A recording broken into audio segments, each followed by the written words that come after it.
So, Ma'am, shall I start, sir? yes, please go ahead.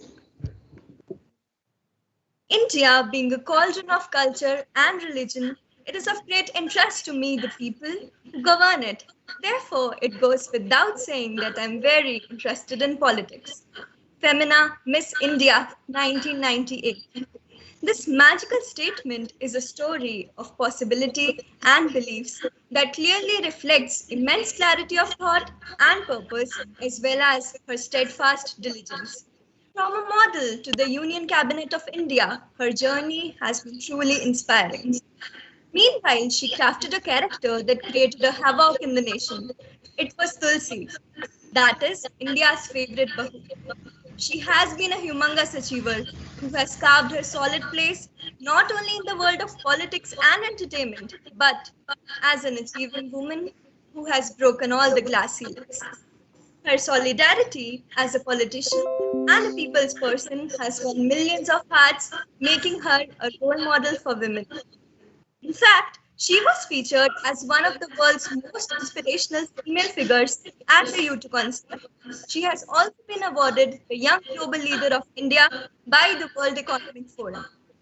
I've tried to put her endless achievements in a few words, and you never know what comes next from this feisty, fearlessly individualistic woman who has rewritten all the rules and battled stereotypes and is supremely successful.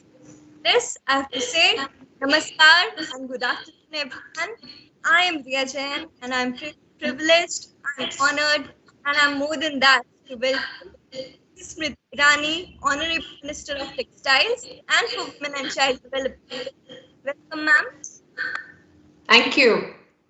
And to ensure that our most respected director, sir, gives you a warm welcome, I'd request him to say a few words.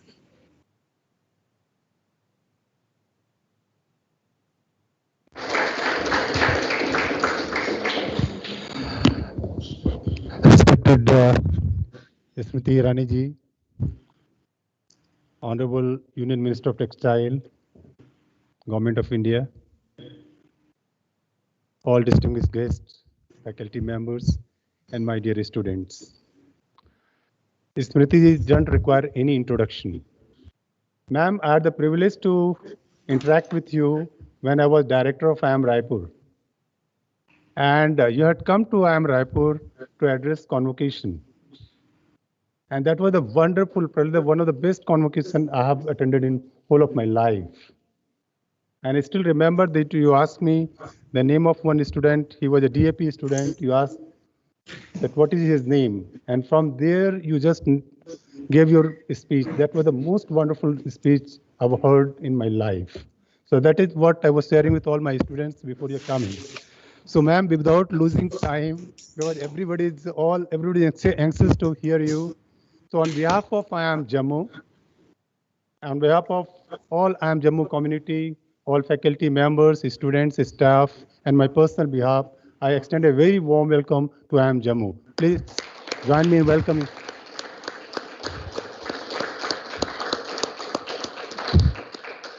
All students are very anxious, ma'am, to hear you, and they are going to ask you a lot of questions probably. So once again, welcome, ma'am. Thank you.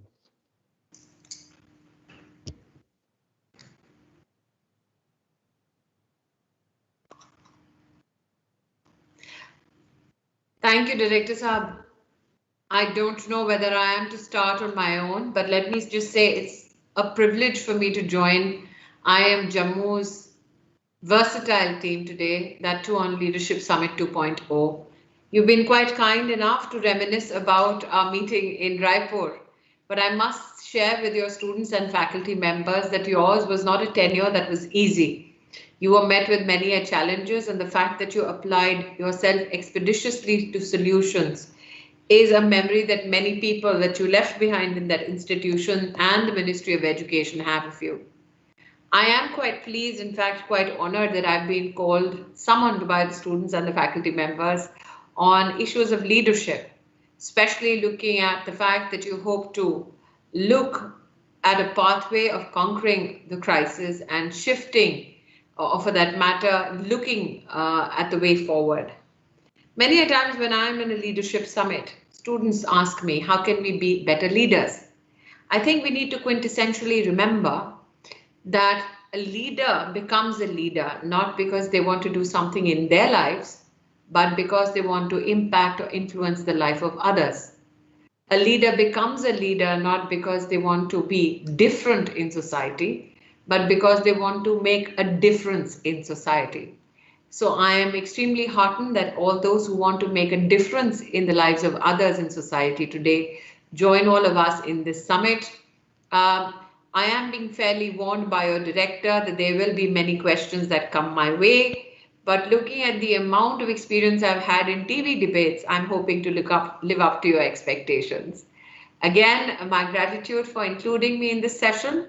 And now the floor is open for any and all questions that you may have for me. Thank you so much, ma'am.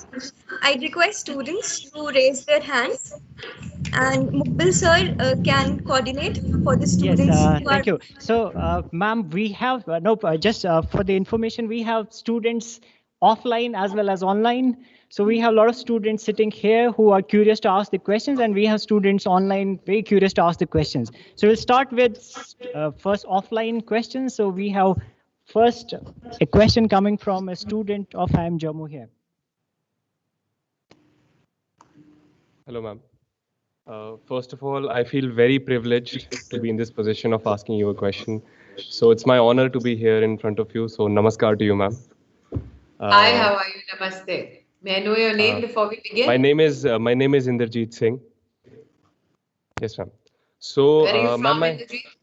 Ma'am, I'm from Sorry, UP. But just not at all, ma'am. Not at all. You are ma'am, I'm from Muradabad, UP.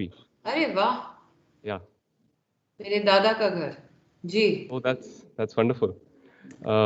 So, ma'am, my question to you was that, first of all, I'd just like to say that, ma'am, an orator and a leader of your magnitude does not come generally in a lifetime. And I've been lucky enough to have had the privilege to have known you and seen you and be inspired by you.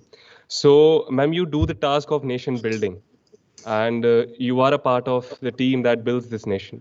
So, as an MBA student, my question to you is that what can an MBA aspirant and an MBA student do to be a part of this nation building process? And how can we do something apart from our curriculum and apart from our the MBA, the general things that we do in our MBA program? Inderjeet, I think the presumption that I am a part of building the nation as a team and you're not is a presumption first that I need to belie. We all belong to a team that is building a new India. And when you have that sense of ownership, that you as much are a contributor to building this country, making it stronger, as much as, let's say, a minister or a bureaucrat, I think change comes from that sense of ownership.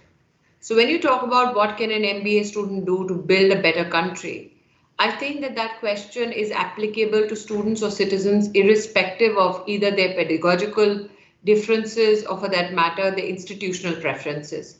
What is needed today is for every individual to recognize that given the realms of their own lives, given the realms of their own associations in society, how can they create a better country, a better society? So today you are in the privileged positions of being in IIM. Today you're in a privileged positions of pursuing an MBA. How can you contribute back? Can you look at your own social structures around you and look at people who aspire to be better students? In the Ministry of Education, when I had the privilege of serving as minister, we started a program called Unnat Bharat Abhiyan, wherein I appealed to every higher educational institution to adopt villages and village educational institutions under their aegis.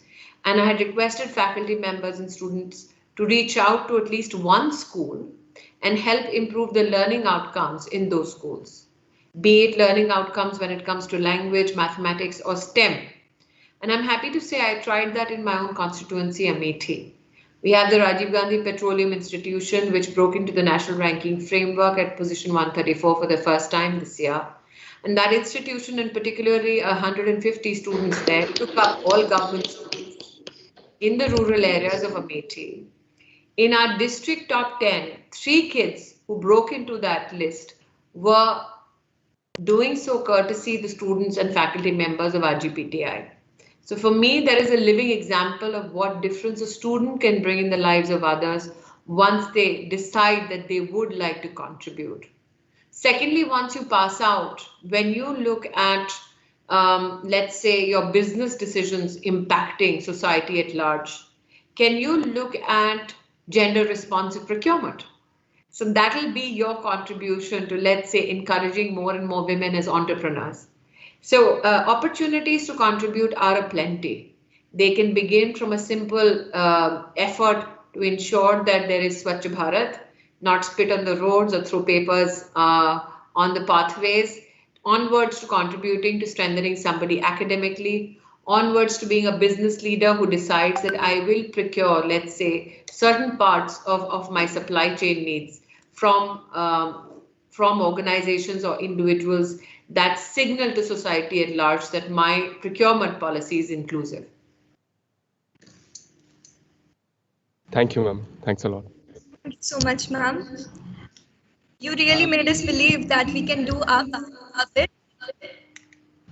bit in making progress, in making the country a progress. And now I have Ritika Ji. You can unmute and ask your question. Namaste, ma'am. Thank you so much for joining us. It's an honor to hear you.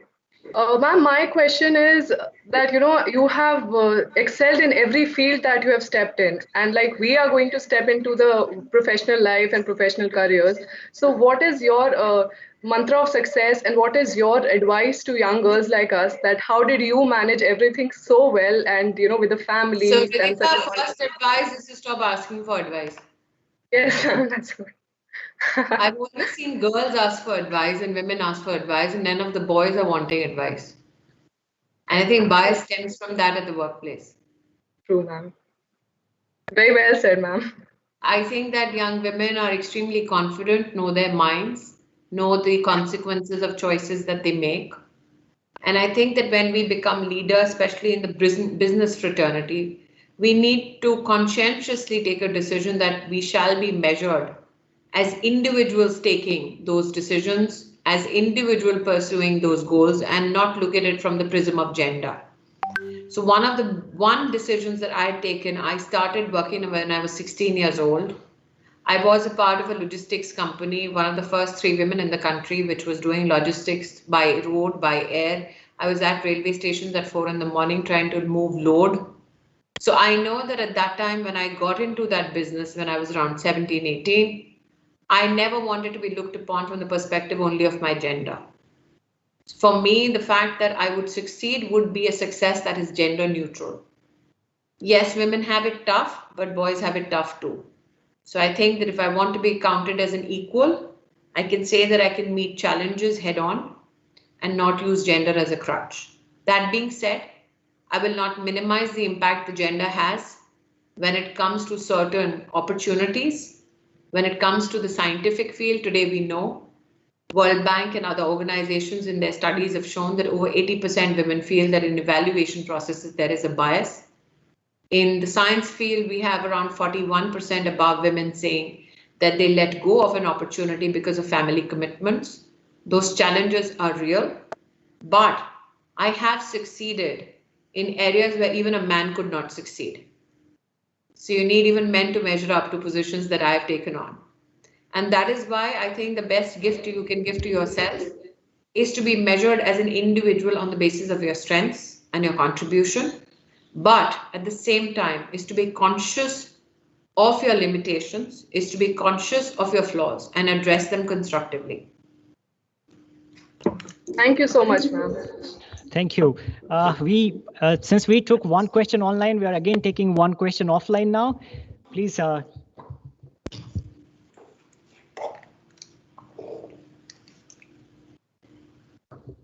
very good afternoon, ma'am, and namaste to you. So this is Shraddha, and I'm from Lucknow, Uttar Pradesh. So basically, my question to you is that since the sub-theme today is I was born to lose, but I chose to fly. So this is the sub-theme that we had. So like you have been an immense example of this particular thing, and I think whenever I hear of this theme, whenever I hear of this theme, I think it is you are one of those people who comes to my mind first of all. So I really wish to know what is the one power that you have which makes you fly, choose to fly. It's very difficult for all of us because in a country like I India, choose not to fly. okay. I'm So what happy. did you? I'm happier staying rooted to my ground. Okay, so you stick to the ground and then you soar heights. I think that one of the greatest disservices we do ourselves as people is to attach nomenclatures or proverbs to us very easily. These come handy once we succeed. They're of no value when we are trying to struggle. So I think when you're struggling, you need to make sure that you're focused on the goal and that you're rooted. Flying can happen after you succeed, but I would advise you against flying. And I put that advice in because if you are happy with just one success, then you can fly. But if you want consistency in reaching goals, consistency in exemplifying leadership qualities in any new role that you can take, then choose to be rooted than to fly. Because flying gives you a sense of overachievement. Flying manages to at sometimes make people megalomaniacs. So I would rather stay rooted. I would rather look for new opportunity than be satisfied by reaching just one goal. Thank you, ma'am. That was really a very good answer for the same. So I just wish to ask just one more almost feel thing. like I'm back in the Miss India pageant. Thank you. So just one more, ma'am, the follow-up question for the same. That like for instance, you've talked about that we should stick to the ground and then soar heights. So in a country like India, wherein we still know that people are still, like the women specifically, the plight is really high, and we're still struggling to, soar heights right now. We're still.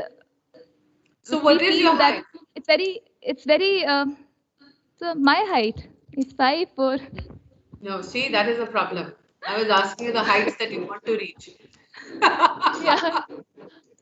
So ma'am, I just wish to know that एक चीज होती है श्रद्धा, आसमान अनंत है तो उड़ान अनंत हो सकती है, लेकिन जब तक धरातल पर सतह से आप जुड़कर ना रहे तब तक नई ऊंचाइयां आप छू नहीं सकते, क्योंकि जो भी चुनौतियां हैं वो धरातल पे हैं। आसमान में उड़ने की चुनौती अलग, लेकिन वो चुनौती इस बात का संकेत है कि आप सफल हैं। तो कई चुनौतियां तो धरातल पे हैं उठने से उड़ने से पहले, और मुझ जैसे लोग अगर धरातल से जुड़े रहे तो आप जैसी बेटियां ज्यादा उड़ सकती हैं। इसलिए I choose to be on the ground.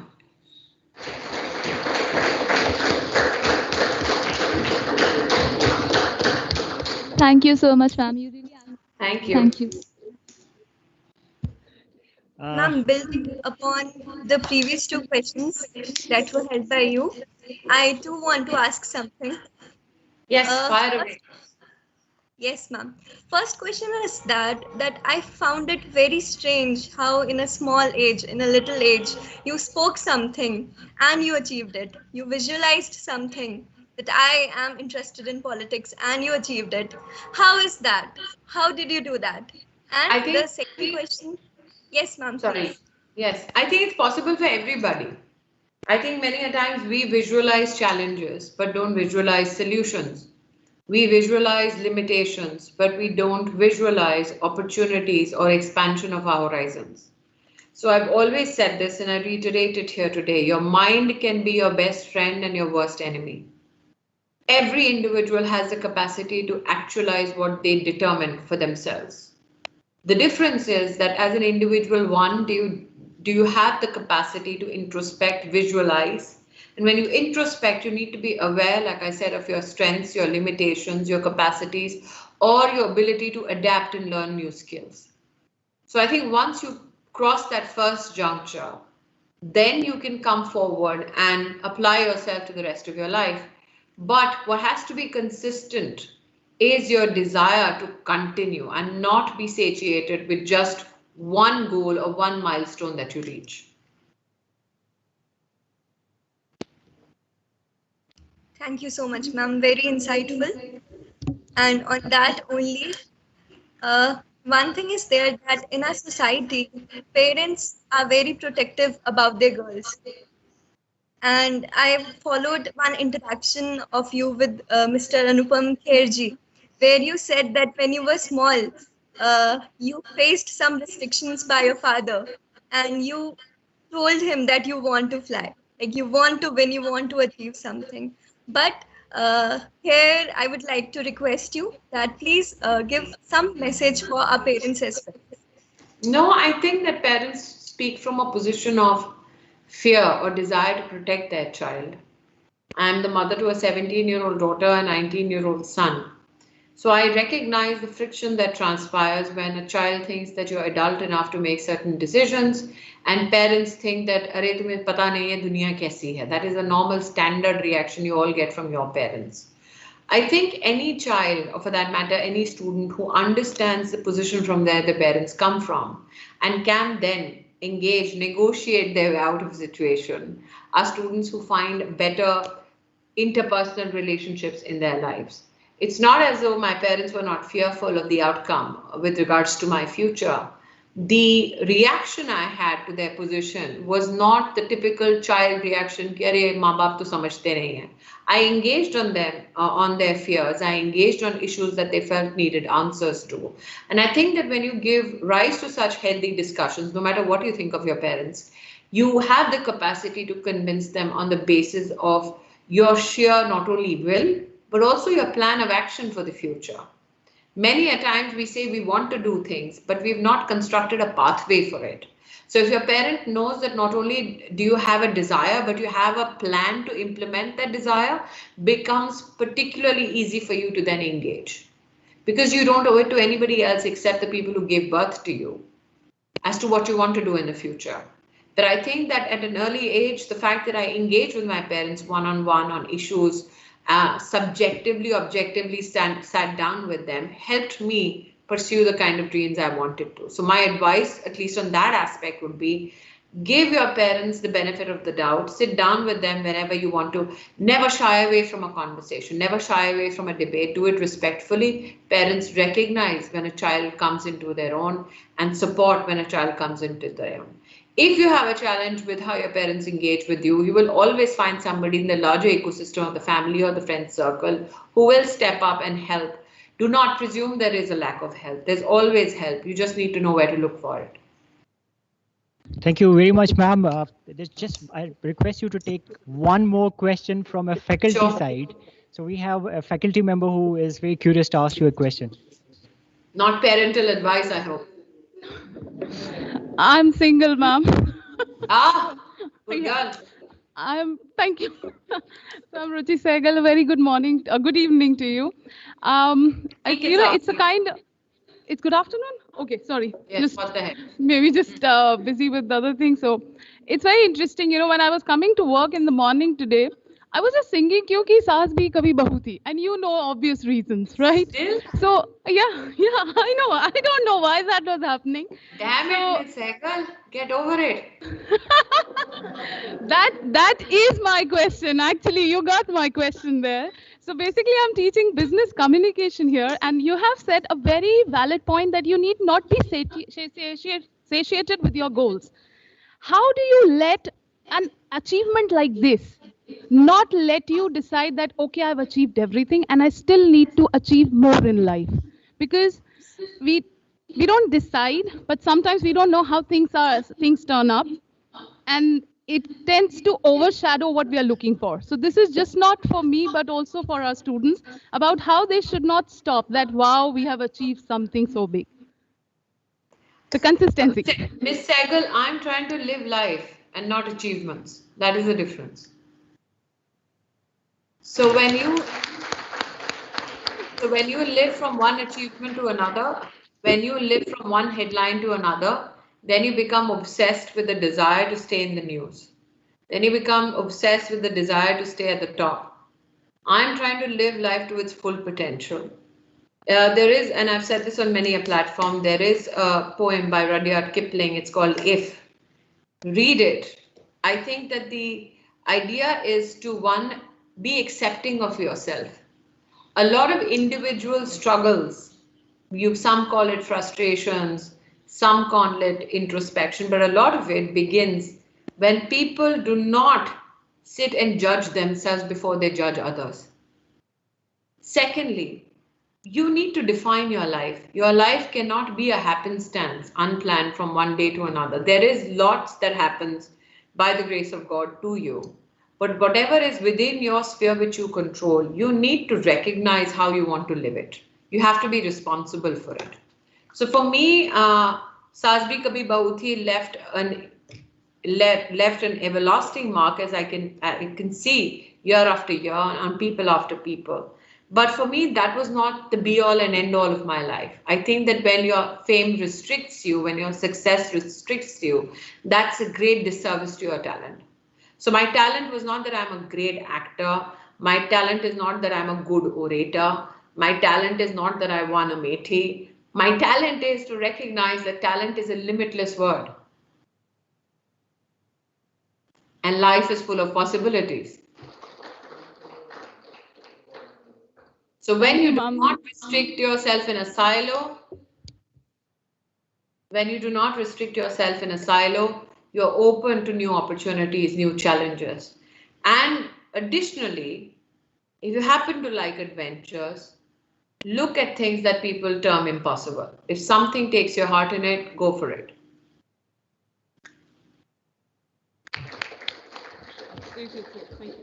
Thank you very much, ma'am. I think although we have a lot of students who would not stop anywhere, keep asking you questions, but we are very, very thankful for you to spare that much of time. And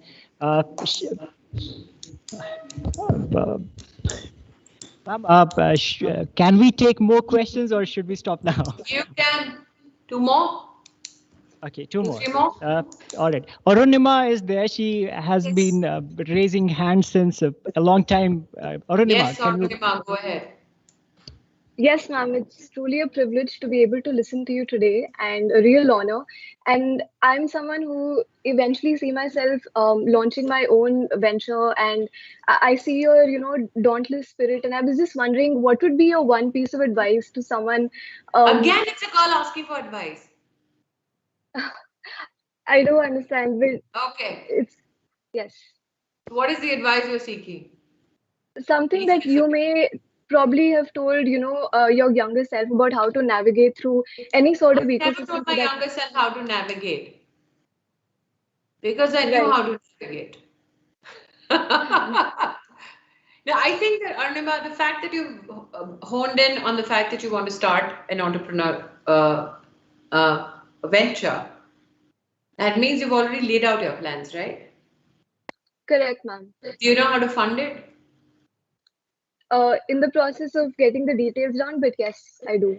So know how to fund it, know how to staff it, know where to sell it, know when to exit. Don't fall in love with it too much to not let it go. And while you're letting it go, while you're succeeding and you're peaking, think of the next venture. And when you walk away from it, after you've successfully done it, when you go on to the next project, don't tom-tom about how well you did in the first project. Because every project brings with it new possibilities of success and failure. And don't be afraid to fail. Position yourself to win. But don't be afraid if you lose. Right. Understood, ma'am. Thank you so much. Since we got an approval for asking 2 questions, so we have another student here. This is not a censored conversation. Right. So we have another student here. Thank you so much. I'm so happy that the men choose to keep quiet today. As though the boys know everything. Good afternoon, ma'am. Hi. I'm Simoni, and I am from Ahmedabad, Gujarat. So thank you so much for taking out the time today.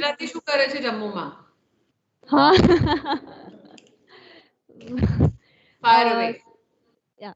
So, ma'am, you have been part of 2 very different industries, I would say. One, the entertainment industry, and you have created your mark, and you are irreplaceable. and then you enter the governance. Everybody is replaceable. Okay, Don't be under that misconception. And even in the political space, you have done amazing work. So since it's a leadership summit, ma'am, I would really love to know how your leadership style has evolved over the years from when you transition from one industry to another. Oftentimes when we even change fields from engineering to MBA, we kind of, it's not really looked well upon. We are asked why different fields. So how has your leadership style evolved over the years? I think that what is added to me as an individual, and I would not use the term leader, is that you need, if you remember the question before this, Ms. Rao, I told her, staff yourself well. So I have one girl from Ahmedabad who is my backbone, Devanshi Shah. I think that it's not only you who makes yourself a better person, it's also the team that you're working with. So irrespective of your field, if you have a great team, I think that adds to your opportunity to succeed. There will be, it's not, I must here be honest to tell you that it's not always possible to get every team member to be as actively involved as you are, or as actively invested in a project as you are.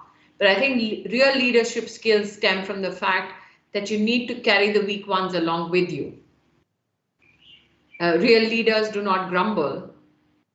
Real leaders do not point fingers and blame.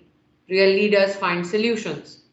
So irrespective of the situation or the job profile you are in, not everybody will be as capacitated as you would like them to be, or as mentally or emotionally invested in a project as you are. I think the one skill that we can develop is to find a great research team. And second is to carve out an ability to carry those who are weak or disinterested, not affect the project that you're doing. So that applies to any field, including politics. Thank you, ma'am. Thank you very much, ma'am. We have Suhaib here. So last question. Okay, one last question. So we have Zuhaib online who has raised the hand. So Mr. Rahman trying to ask a question, and I must say, Mr. Rahman, you have been mumbling the question to yourself while the girls were speaking. You were rehearsing the question. Ma'am, actually, yeah, ma'am, you can say that. Actually, ma'am, to ask a question with to such a great personality like you, I think it requires a bit of practice. But I'm not a great personality. I'm just a personality as you are. Ma'am, so this is leadership lesson that when you're on a recorded conversation where the camera is spotlighting you, you do not mumble to yourself. Thank you, ma'am. I'll definitely keep that in mind. So where are you from? Ma'am, I'm from Lucknow, Uttar Pradesh. Yes, ma'am. Tell me. So, Sahib, you can ask your question. Yes, sir. So, ma'am, my question to you is, since you are saying there's no way you can stop learning throughout your life, what are some of the leadership qualities you still are trying to learn and still you are imbibing upon yourself? I think, Rahman, one of the aspects that I think I need to better is my desire to learn new languages. So I am taking a few tips in Tamil right now, but I'm hoping to be conversant, but it'll take me at least a year, 2 years to at least know the language a little bit better than I know it now.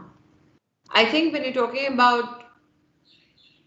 about how to better your skills at leadership, it's also about how to expand the different stratas of society, or for that matter, different stratas of governance that you can encompass in your fold.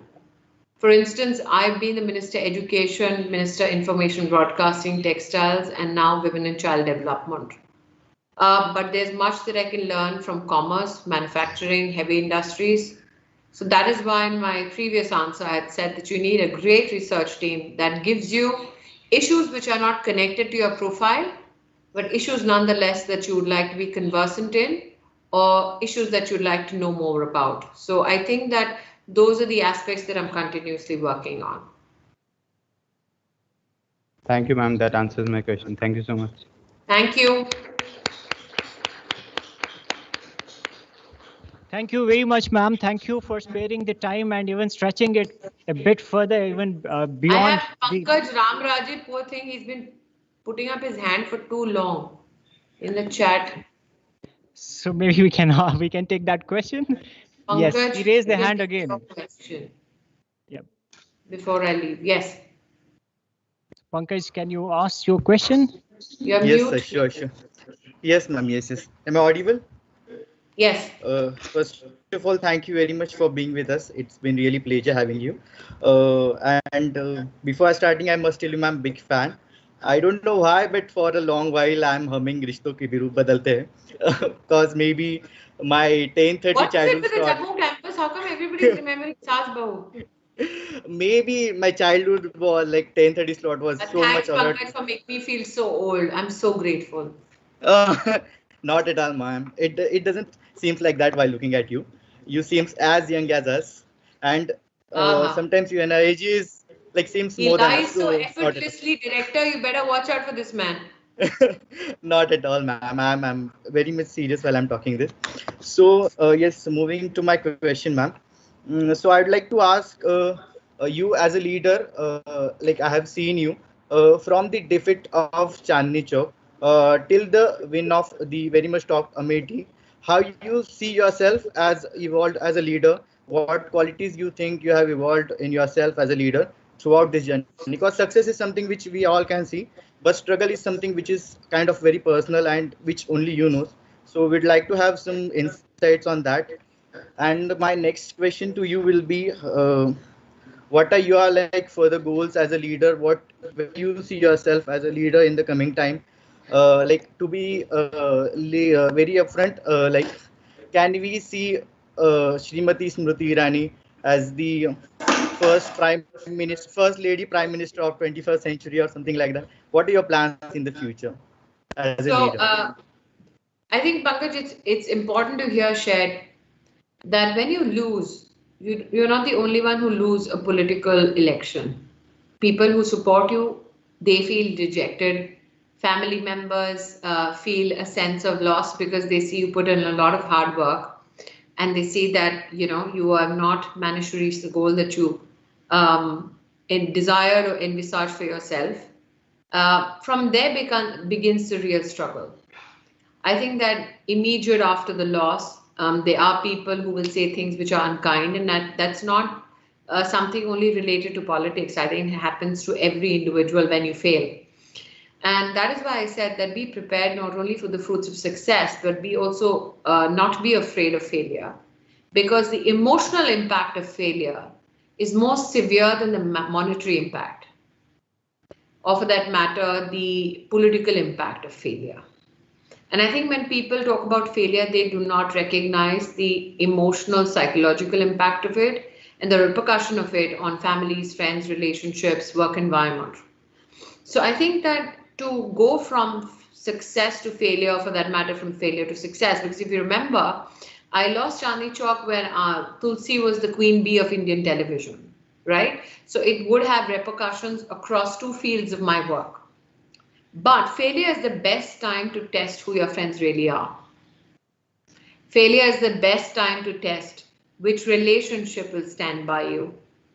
Because Hindi mein kehte hain na, sukh ke sab saathi, dukh mein na koi.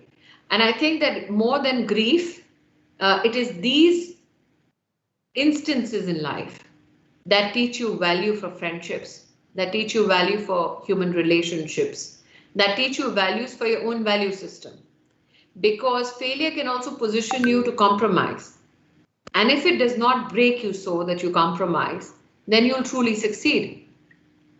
And when you're on the path to success, you always remember there is a way back down.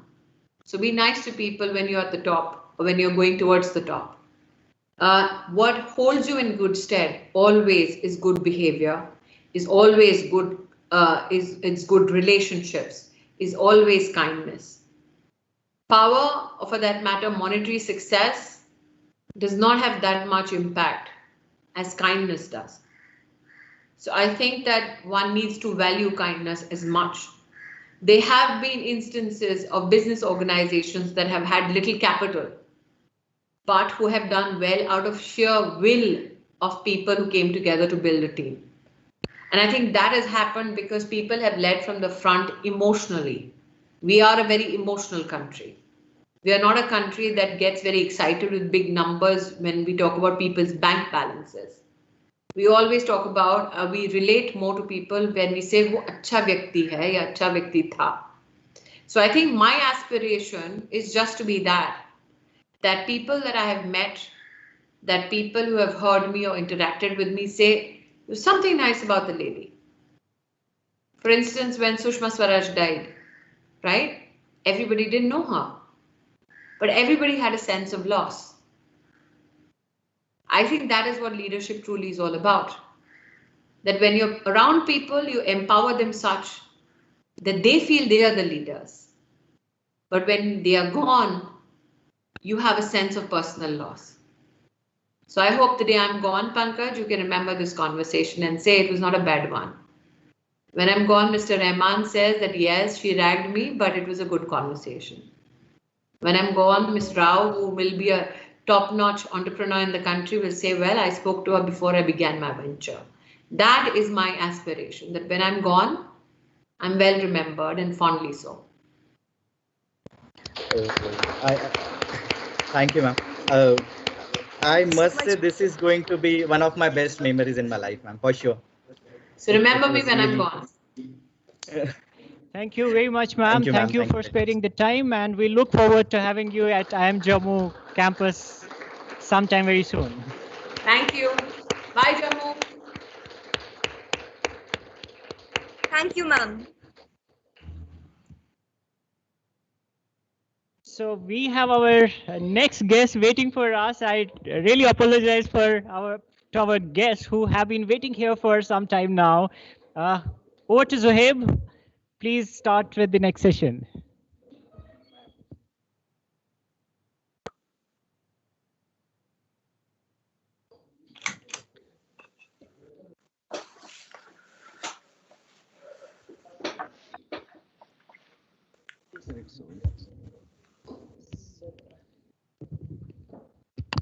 Let us start. It's nice to see Sandip ji. एक साल में काफी बदल गया. So now you have got trademark for this. Welcome, Vijay ji. It's not my turn. Hello. Yeah, hello. Can you hear me? Yes, we can hear you. I can hear you. Yeah. So it's not my turn. In fact, the student is waiting to introduce you. I just said that, okay, hello to both of you. Thank you. Thank you. Good afternoon to one and all. Welcome to the panel discussion for the topic, New Leadership Paradigm, Foundation for Better Future. World is evolving at an unprecedented pace. Technology has evolved beyond the industrial era. And with it are our ideas about leadership, progress, and productivity. Society is more interconnected than ever before. The future of leadership in these changing times is through new complex leadership skills, as in the last decade and within the framework of complexity science. There have been a change in organizational science and therefore lastly, a change in leadership theory too. Considering these changing paradigms, organizations are now considered as complex adaptive systems. So traditional leaders based on formal authority and prediction capacity are not well suited in volatile, changeable, and uncertain organizations, characterized by interconnections, globalism, and emergence.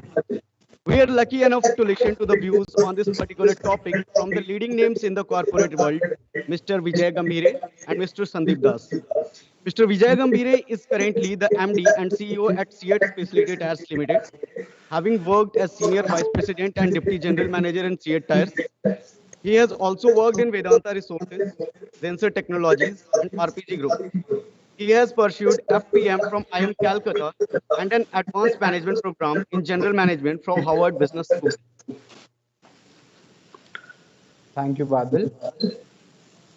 IIM Jammu Thank is you. also honored to welcome one of the most renowned business icons in the telecom industry, Mr. Sandip Das. Mr. Sandip Das is a member of advisory board at the Sterlite Technologies. He has served as a managing director for the Hudson Acer, now Vodafone India, executive director and chief executive officer of Maxis Communications, and also headed the Reliance Jio. He is an alumni of NIT Rourkela and FMS University of Delhi. With all the position of responsibilities he has held, he is listed in the Global Telecom Business GTB Power 100 list as one of the most eminent personalities in the telecom industry for 4 years, namely 2010, 11, 12, and 14. Voted as the best CEO in Malaysia by Finance Asia Best Managed Company Awards 2012. These are only few recognitions among the laurels he has earned in his tenure. On behalf of Indian Institute of Management Jammu, its faculty and students, I welcome you, sir, to the second Leadership Summit. The virtual stage is all yours. Thank you. I would like to mention that the order we will be proceeding is Mr. Vijay Gambhire can go first, followed by Mr. Sandip Das. Thank you, sir. So, good afternoon to all of you, Team IIM Jammu. Thank you, Zuhair, for the introduction. And I must say that Team IIM Jammu has really put up a fantastic show here. It has assembled a fantastic array of speakers and great leaders and practitioners. And I was fortunate enough to sit through part of Honorable Minister's session as well. And I'm sure you have all noticed that these are the leaders who have made themselves, and they also have very nicely demystified the entire concept of leadership, and we have all picked up some very, very valuable tips from them. I come from a completely different spectrum. I come from a field where I have always worked in organizations, and I'm sure Sandip also, we have worked in business organizations, and business organizations by definition are slightly better organized and achieve certain motives, business motives, and in doing so do require a lot of skills with people. And I think one of them is, of course, leadership. We all recruit people. We all know people join us at young age or at even at a slightly senior age. But for an organization to succeed, the team has to succeed. If you people allow me, I'll just share a small presentation and tell our own story. I am going to say what we at CEAT or at RPG do. Again, this is not something which is absolutely perfect, but we believe that we have got some fantastic business results out of this. So may I just put on the presentation? Let me know when it is on.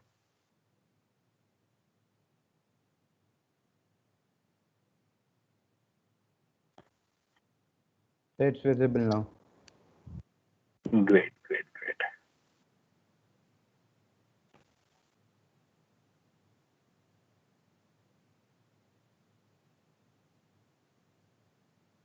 So thank you once again for inviting. Again, somebody said that if your actions inspire others to dream more, learn more, do more, and become more, you are a leader. And I think what better than an example which we just saw a while ago, and really it reflected in the questions and answer sessions also, that indeed leadership does have an impact much beyond yourself and how we really impact other people's lives. We in RPG group, if we saw, or some people would be privy to, we have developed a vision, and we live with a vision to say that we want to unleash talent, we want to touch lives of people, we want to outperform, and of course, we want all our employees to be happy. You would see that we are looking forward to living a greater purpose, and that also, you see, would reflect in our values as well.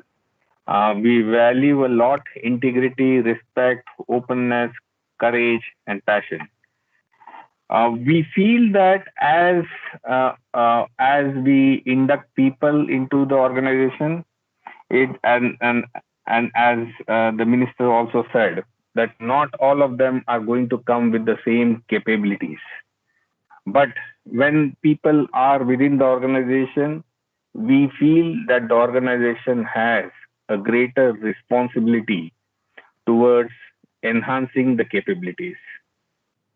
My advice to all the students is that they would just be stepping into the real world, and the learning continues throughout their lives. And as an organization also, we believe that we can contribute to an individual's or professional's learning throughout their journey, including vital inputs on leadership.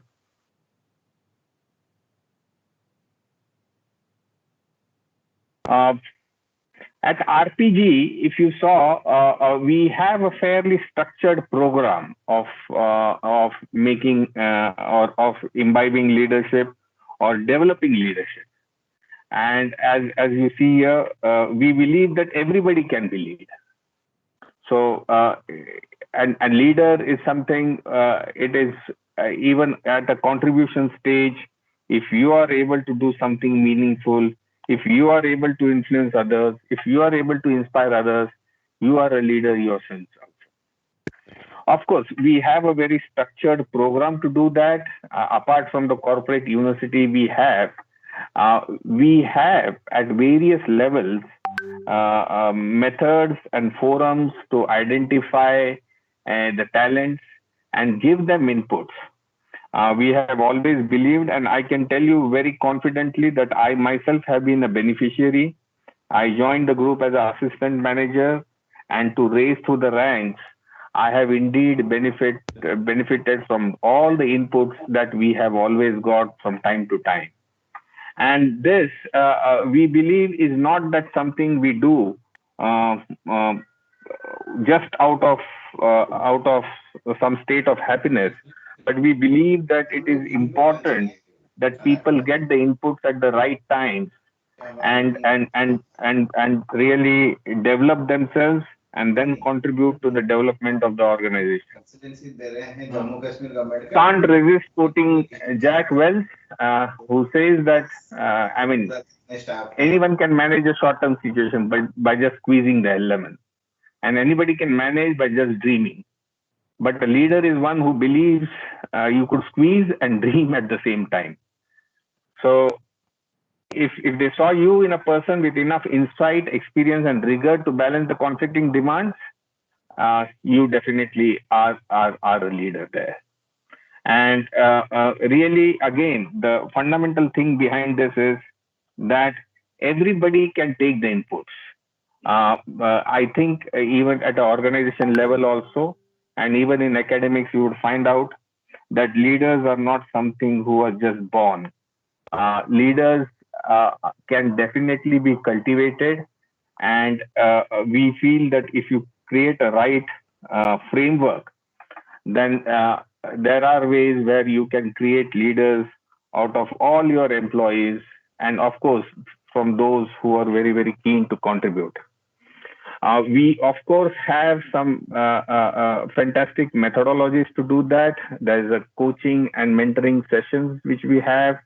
So every employee in our company is entitled to this. We spend a lot of time on educating and training people to have authentic conversations, and which we believe has contributed a great deal to have a nice, strong interpersonal relationships, so much necessary for being a leader yourself. Of course, we do succession planning, and a program which we are very happy about is the program what we call as Inspire. So we have, of course, we believe that a leader also has to be a good coach, and we have indeed invested a lot in developing people as coaches. You see, we have a good mentor, mentee, and coach and coaches programs also. And all that we feel has really helped us build a strong, as we call it in corporate parlance, a strong leadership pipeline. Conversations, again, extremely important.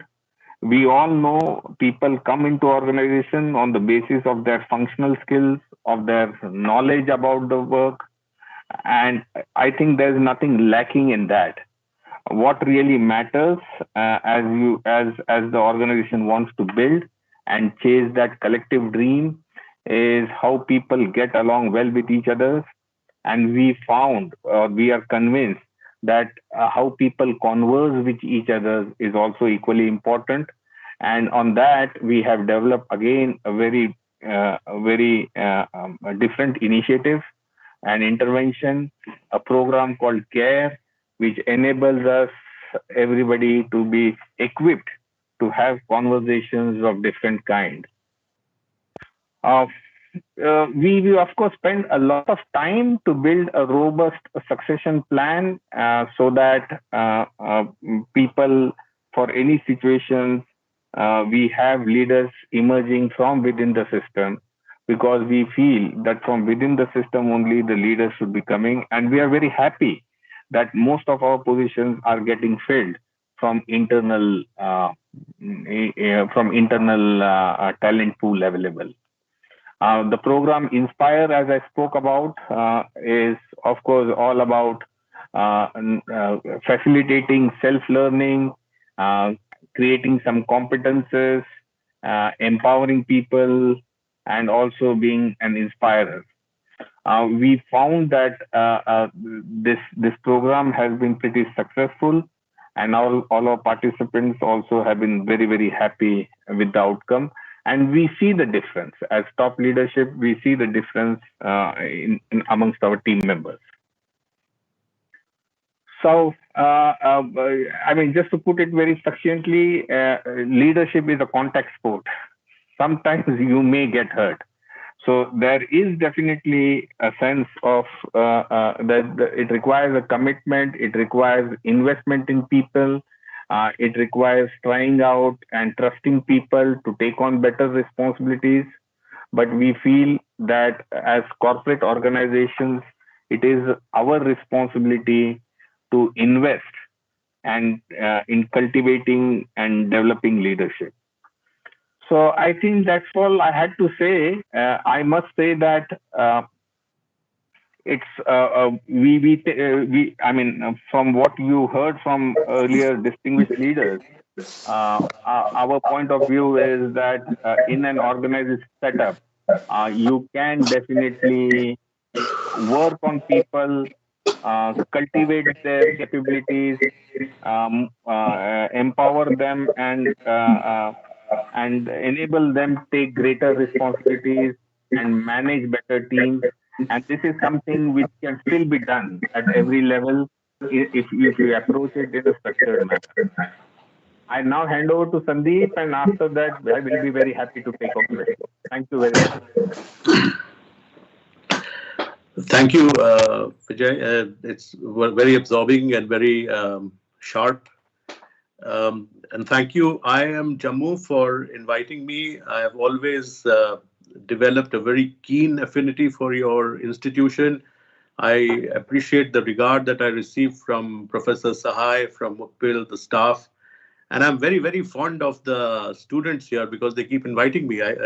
So I like talking to them, and they ask some pretty good questions. I'm also delighted to be sharing this platform with you.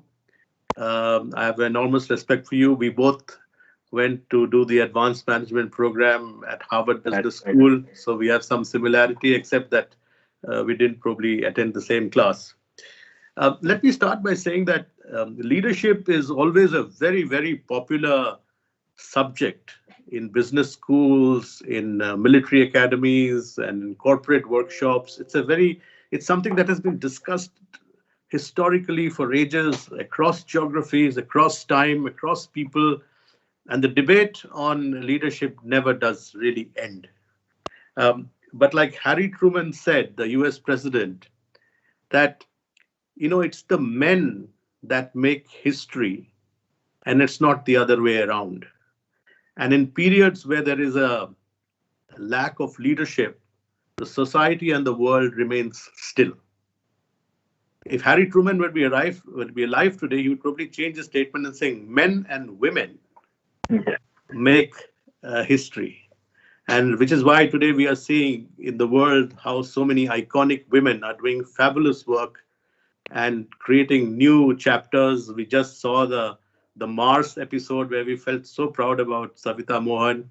And there have been so many instances. I was completely delighted to hear the Honorable Minister Smriti Irani. She's such an inspiration, so powerful, so invigorating. And you seem that sometimes that your governance is in good hands with these kind of people.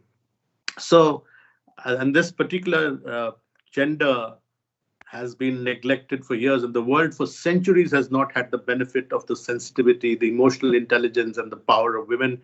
And I hope when we talk about the future and leadership, that is going to be a very important part of the input of what the future is going to be, because we'll see a lot of active and powerful participation of women.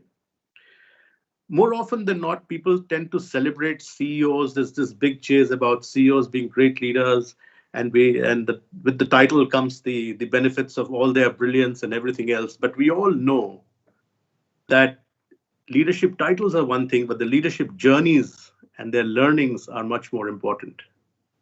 I mean, if you look at battles are not really won by generals. Battles are won by soldiers and companies of soldiers. They win the battle. Sometimes they go beyond the call of duty, beyond their brief, and selflessly win battles. Now, look at sport. Captains don't win matches all the time. It's the people. Sometimes very ordinary people do extraordinary things. For all of you who've seen the recent series in Australia and in England, in Australia, nobody gave us a chance. We were 36 all out. And the captain also left. Half the team was out. We were playing our third 11. And yet we miraculously won. And it was magical. And we were led by Ajinkya Rahane, who was calm, composed, and who believed in the leadership adage that a leader should never be an obstacle. And he succeeded. And then came Mr. Virat Kohli, combative, aggressive. He's a kind of leader who says he will take you to a place where nobody else will take you. Where you won't go by yourself. And look at the results. Fantastic. Franklin Roosevelt, the other Roosevelt, said that leaders pick those kind of people that they feel will deliver the task and get out of the way. So there are two styles of leadership, and there are many other styles, and all these leadership styles help in various periods of time.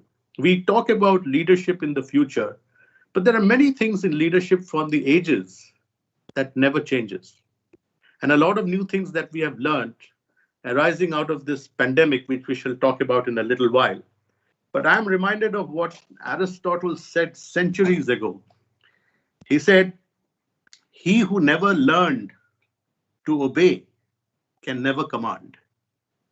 So therefore, please remember, it's not always important in the future for you to only be the leader with a title, but also be a very, very important member of the team. A young boy, for instance, who's standing outside an elevator and he helps an old lady who's struggling with her grocery bags is also a leader.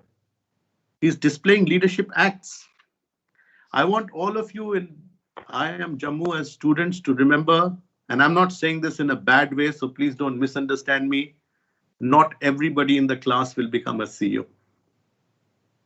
But every one of you, without exception, can be leaders.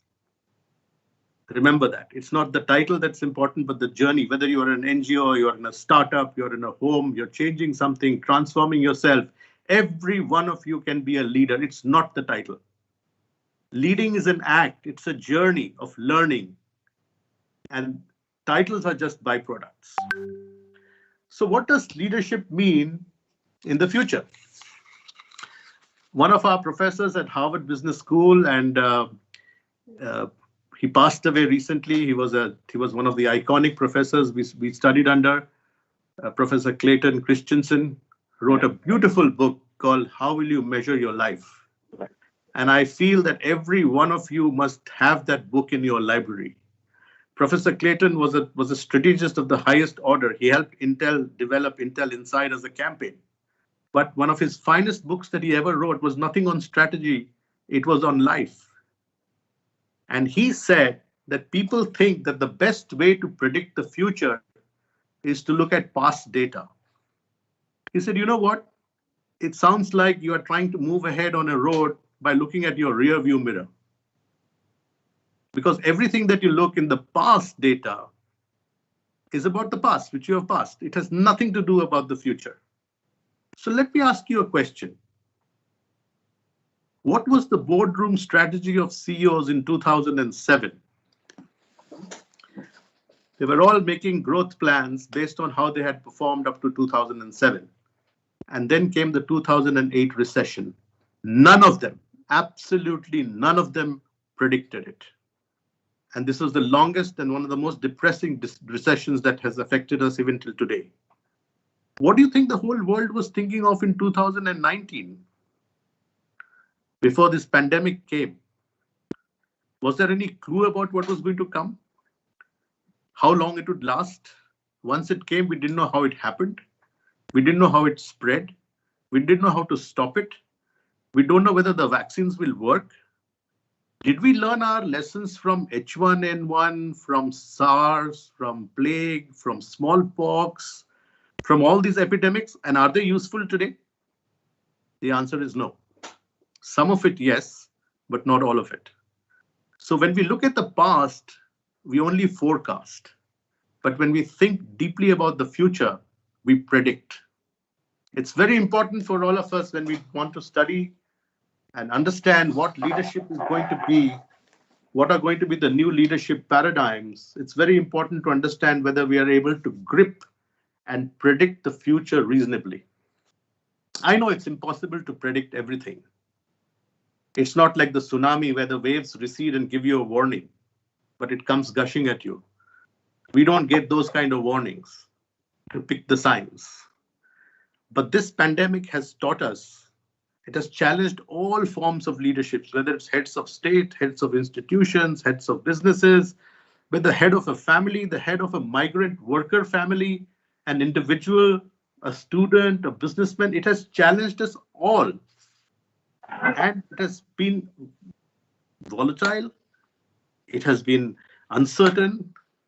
It has been complex, and it has been ambiguous, which is why we all talk about this expression called VUCA. But VUCA has been there all along in the world. It's just that we have found an acronym for it today. And leaders are found out during these periods of turbulence. So like I told you last time, Winston Churchill said, never waste a crisis. It's a passage of time like this which strengthens us as individuals, bringing back our core human values. It has taught us that individuals are no longer as important as communities. If we want to succeed in areas and in troubled times like this, we have to succeed as a community and as a society. That's one of the biggest learnings of this pandemic. It also validates a lot of principles of what has been true all this while. Some leadership things don't change. So let us ask ourselves, what has this calamity taught us that will change leadership values in the future? How are we going to get better prepared for the future? We all know that hardships are powerful learning experiences. They teach us a lot. The school of hard knocks, the bruises, they teach you a lot. Madame Irani said the same thing about how life has taught her so many things along the way. Everybody has struggled. The harder you struggle, the stronger you get. This pandemic has completely changed the way that we think individually and collectively. We have lost our nomadic freedom. It has made us physically defunct, as we have made entities defunct. We were building offices, buildings, institutions. Now nobody goes there. Nothing is happening. Everybody's at home. It was like there's no tomorrow. And we did not have a plan B because we never thought this would happen. So that's another thing that the future is telling us. Always have your plan B and plan C in place. We can suddenly be shut out of alternatives. Today, we are all homebound. We are working from home. Children are playing around at home. They're playing board games. Everybody's saying there's no sunlight. We're getting vitamin D deficient. Public transportation is quiet. Roads are quiet. So much of us have just lost our spirit.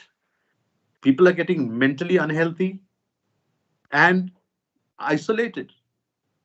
It is taking a long time for people to recover from all this. Homes have become the new workplaces. You see more sanitizers in your life than water flowing down the taps. We now watch expressions of people over their masks. People are mastering how to deliver 2-minute elevator speeches on Zoom calls. But things have also gotten better. And that's what leaders have to do. Constantly show optimism and hope in the future. And tell everybody that we have been through troubled times and we can do better. How do you do that? Today, things have become extremely efficient. There is a democratization. Everyone on a call is an equal person. Today, youngsters were able to ask questions to the minister directly. And she was talking to Zuhaib, she was talking to Arunima, she was talking to you directly. When do you get that chance? If you were in a huge audience in a physical room, she won't even see you at the back of the hall. So today, innovative ideas and creativity can come from anywhere on that 1 inch of the Zoom screen. There are no backbenchers anymore in board meetings. Everybody is seen. Everybody can contribute. Meetings start on time, they end on time. Efficiency is unparalleled, so much so we are thinking, why should we ever go back to the office? The workplace has changed. Technology is changing over to help us tide over even this situation. Home networks and Wi-Fi's have become enhanced. Trillions and trillions of calls are being handled over multiple screens. Time zones have disappeared. International distances have shrunk. And if you have read the famous book written by Frances Campbell, which she wrote 25 years ago, there is a real death of distance. Distance has died because we are networked. Offices are becoming biometric, hands-free. Enclosures are coming back. When we were talking about open offices, enclosures are coming back. There's one-way traffic in way people are moving in the office. Multi-desking and multitasking has become obsolete. People are now walking through sanitizing showers, masked and gloved. My daughter, who's studying at Columbia, I went across to see her in the university last month, and they're setting up tents in the campus with air conditioning and sanitized setup so that students can have social distancing and yet meet as a community to enjoy campus life. I'm, of course, delighted to see students sitting in the room today. I don't know whether it's exactly 6 feet apart, but they're quite apart. So that's good to see. So Jammu has probably declared a bit of a closure of the social distancing, but still I can see people with masks, which is great. We are all on the same boat, but I'm not so sure whether we are on the same deck. So what are the changes that have happened permanently? This pandemic has caused some permanent changes, and there are some changes we need to make from the lessons we have learned from this pandemic. You know, when you look at leaders, strong leadership, and what traits are required of the future, you have to understand, like Minister Smriti Irani said, you have to pick up your teams from the weakest spot. So when you look at teams, you see there are broadly two kinds of people. People who with the pandemic are what you call soulful sufferers, who are constantly required to be emotionally controlled and helped. And then there are these stretched superstars who are overachieving all the time. You can have combined conversations with them, or you can have individual conversations with them, because there is now, for the first time in a very serious way, a work and life conflict. People have to be sensitive, leaders have to be sensitive to this fear of change. Change creates a threat circuitry inside our minds because the feelings of uncertainty and completely engulf us all the time, and we feel fearful. But that changes when leaders are able to explain the value of that change, saying that this change is good. Every misery and hardship of a change actually has a good result. So as long as leaders are able to make their people embrace these changes faster, it'll be easier for them to adapt and deal with this situation. It is very important to be human and humane and be available all the time as a CEO. I often ask people, when you start a sales meeting, do you ask the question, how are the sales? Or do you ask the question, hey, Zuhaib, how's the family coping? Arunima, is everything fine at home? Are you feeling good? Are you getting yourself some fresh air? Are you asking these questions, or are you saying, hey, why are your sales down? What are you going to do about it? That's where we stop getting sensitive. When you're in the office physically, you get lazy because you see people see you as a leader, so you feel, you have a contact.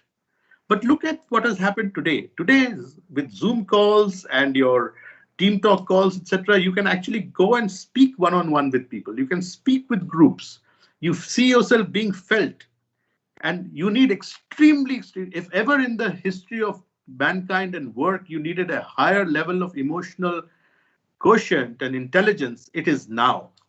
Because there is no opportunity to backslap and be with yourselves physically in a room. So you have to change organization structures from becoming pyramidal structures to becoming circular structures, where you put the people in the middle of circle, which is closest to the customer, in the center, and layers around it. It doesn't matter what designation they are. So leaders can go directly and speak to the people. Foresight is very important. How do you get foresight? If you use your own company's strategic business managers, you'll get no foresight. I remember 10 years ago in my strategy team, I hired anthropologists. They can move ahead. It's like that bricklayer in a church. He's not making a wall. He's building a church. You ask him, what are you doing? He said, I'm building a church. I'm not building a wall. So once everybody starts understanding that, then all these hardships don't matter at all. Situation is changing all the time. You need great dexterity to change all these things. You need to be extremely agile. You need a lot of situational leadership. It's like, again, I come back to a cricket match. You find you're not able to score 6s and 4s. Run rate is going up. That doesn't mean you keep blocking the ball. You keep running singles. You push for 2s. You push for 3s. And then when you get a loose ball, hit it out of the park. Similarly, if you're a bowler and you're finding a batsman is unstoppable, block his runs, frustrate him, and he will hole out. So if you remember the great Carthaginian leader, Hannibal, he found a way that if he had to get across the Roman Empire, he crossed the Alps, which Romans never expected him to cross the Alps in winter, because it was an unexpected move. And he crossed the Alps with elephants. It's unheard of. And he won the battle. So the question is, where are leaders becoming fearless and trying out new things? Because the world is not staying still.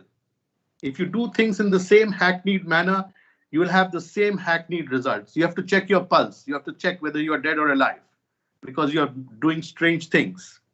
So I think it's very important for leaders to constantly keep looking at change, but at the same time, it needs to be consultative. While you're fearless, you have to be careful that you're not reckless. A fearless leader is not necessarily somebody who risks. A fearless leader always feels fear too. Courage doesn't mean that you don't have any fear. Courage is doing things despite your fear. And then you do it collectively, and there is no hesitation in asking people, because the CEO's job is extremely lonely. Whom does he ask as a confidant and a trustee? It's very nice to talk to other industry players. I believe in Silicon Valley, till a couple of years ago when they were all very young, Steve Jobs, Eric Schmidt, Jack Dorsey, they used to all meet once in a month, and exchanged notes about their businesses and how to grow their businesses. They went back to their offices and fought ferociously with each other in the marketplace. But they were sharing because they realized that there were things that they could grow together as a business. So today, if I'm a technology business, I should go and talk to a retailer who's a grocery retailer, or to a hospital, or to a writer, or to somebody who's a philosopher, and saying, how are you dealing with it? There is so much to learn. We have to ask all the time. The leaders must form groups of people who are constantly the think tank and take responsibility. Lastly, it's very important, and this is the most important part, that today technology has completely changed the way life is. I'm not expecting a leader of a business to learn how to do coding or to explain to a class what is artificial intelligence or machine learning or how robotics work or how we're going to land somebody on the Mars. But he or she must understand how to use technology to their advantage. Not being able to harness technology in the future is going to be very, very dangerous. When I spoke to you the last time, I did say in the future there'll be two kinds of companies, those that are technologically digital and those that are dead. Please remember that again. Technology is changing very fast. What you did on Saturday is absolutely obsolete on Monday morning. Some David is trying to gobble a Goliath in business every day. That's because of technology. You take years and years to build retail networks, and then somebody comes and destroys your entire business through online distribution. So let me say, in summary, since we have run out of a lot of time, and I'm trying to see that you're an hour late in your seminar, and I'm trying to see that you can get back on track. What did I say to you today? Let me summarize for you. I said leadership definitions have been happening through history. Leadership defines history and the times that we are in. Leadership is not a title. All of us can display leadership in every facet of our life. Different types of leadership exist. There is a lot to pick up from each style, each time, with each situation, and also it depends on the kinds of people that you lead. When you're a captain of a cricket team, some guys you have to motivate, some you have to scold, some you have to cajole to get the best out of them. Different strokes for different folks. The pandemic has caused a lot of agony, hardship, and cataclysmic change. But it has also changed our perspective in life. It has also brought back a lot of basics of humanness, discipline, the value of community, and the value of family. These are going to be extremely important going forward.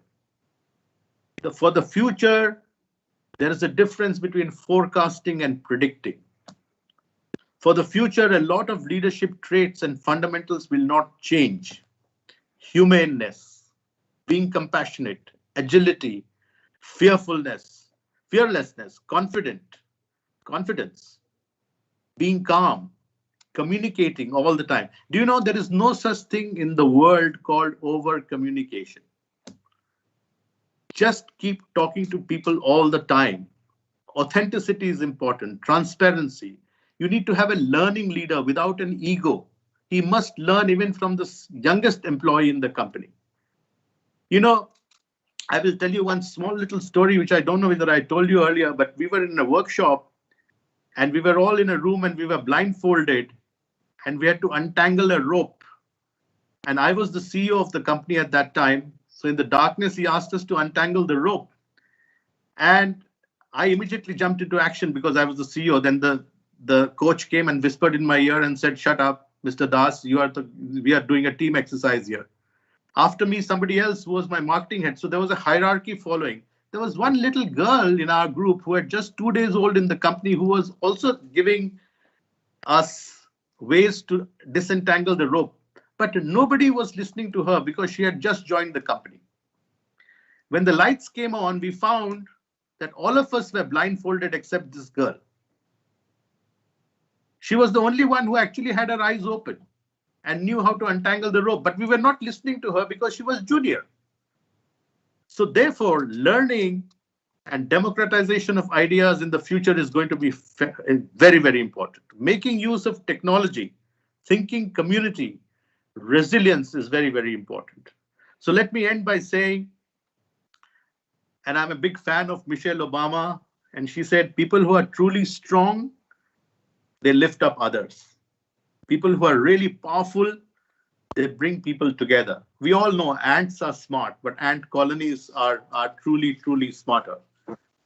So leaders in the future will be the leaders who will show us hope, optimism, and who will show their face of courage at a turnaround.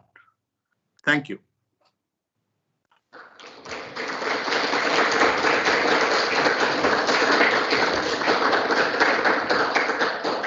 Thank you so much, sir, for the wonderful and wonderful session. We have few questions from student side. We have students offline here as well as online. So I request the students to raise their hands, and offline student can also raise their hand here.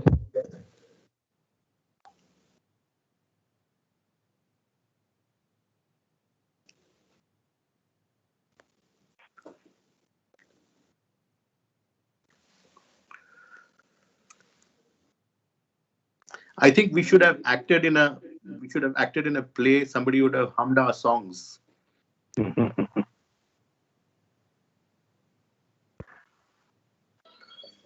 Yeah. So Diksha is here.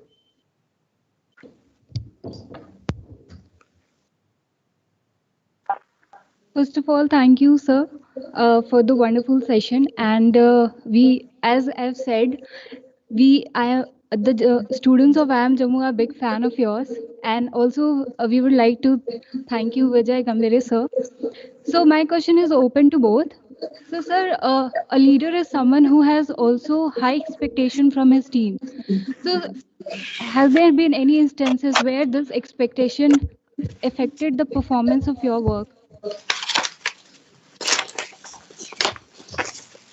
Do you want me to go in first? I can do that. Yeah, please. Okay. See, look at cricket. Sachin Tendulkar was such a fabulous cricketer. I mean, we will probably not see a cricketer like that for a long, long time. But Sachin was not a very successful captain. And the reason was Sachin expected everybody to bat like him and play like him.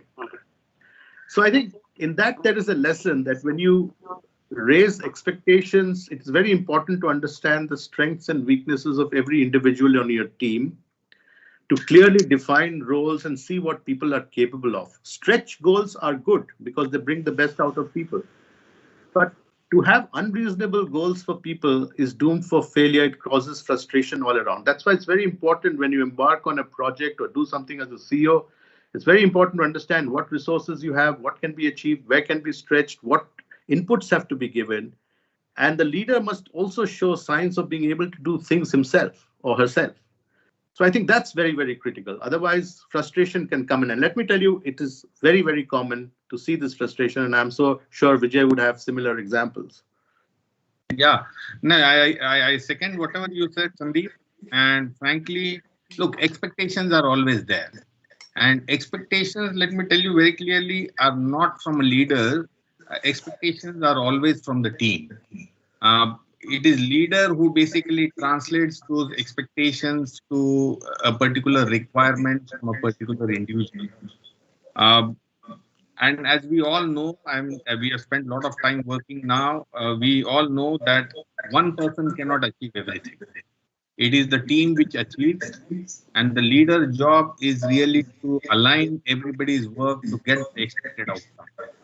So yes, expectations are there, but again, it is mainly from the leader, not from an individual, and the leader has to really kind of facilitate that. And then we feel that leader's role as a coach and mentor is far, far more important. You have to give confidence to people to develop or to deliver their work, and if you are able to do that, then you get fantastic results. I mean, he gave a very good fantastic, super talented person, but he is not going to do everything for the team alone. He needed everyone else to do it, and probably that's where leadership is very important. I mean, we would now, from latest experience, we would rate Ajinkya Rani far higher as a leader. Precisely for what he got, the results he got from relatively lower level team. Yeah, so that's it, I guess. Thank you, sir, for the answer. We have another student here. She also wants to ask another question. Yeah, please. Good evening, sir.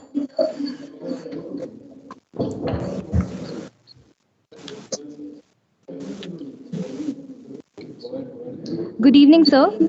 Thank you so much for such an insightful session. My question is a continuation of the previous conversation, that expectations.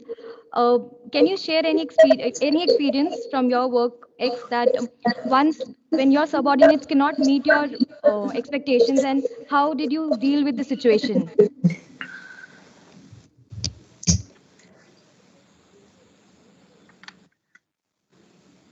Sandip? Okay. I was hoping that Vijay would go in first this time. Anyway,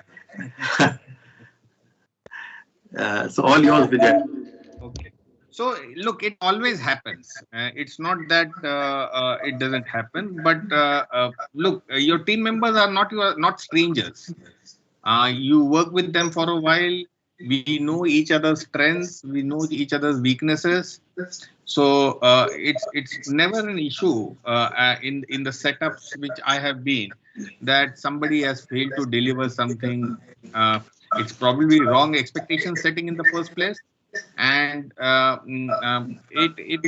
won't say that it's such a big sin or something. People fail not for the want of trying or working hard.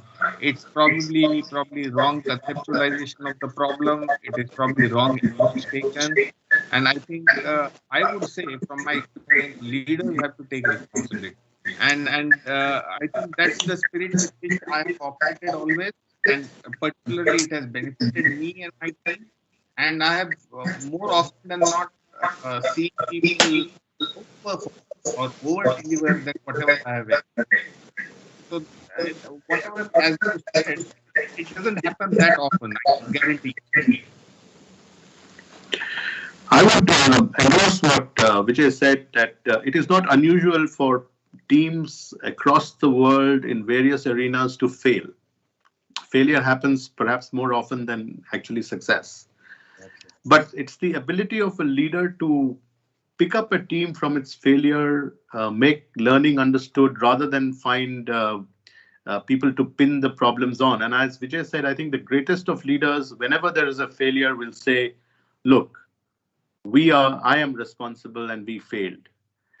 And when teams succeed, you go and stand at the back and say, it all happened because of the team. That's a great trait, and this is what I used to see, particularly again in cricket, I used to see with Mahendra Singh Dhoni, that whenever the team won a championship, when you take a group photograph, you won't even see Dhoni because he'd be hiding somewhere in the back, whereas he would have orchestrated the whole thing. So I think that's very, very important. But failures are very important because they actually help you learn a lot more. When you succeed, you push a lot of weaknesses under the carpet. So therefore, you should really treasure your failures. I again often say, and I'll repeat it again, that when you're in trouble, you keep your enemies close. You keep your friends close, but enemies closer. When you get older, you keep your successes close to you, but your failures closer. So I think that's very, very important. Thank you, sir. Due to the scarcity of time, we can take one last question from the online medium. Arunima, you can go ahead. Thanks, Zohaib. So my question is to Sandip, sir. So, sir, you are widely regarded as an institution in yourself, in the telecom sector especially.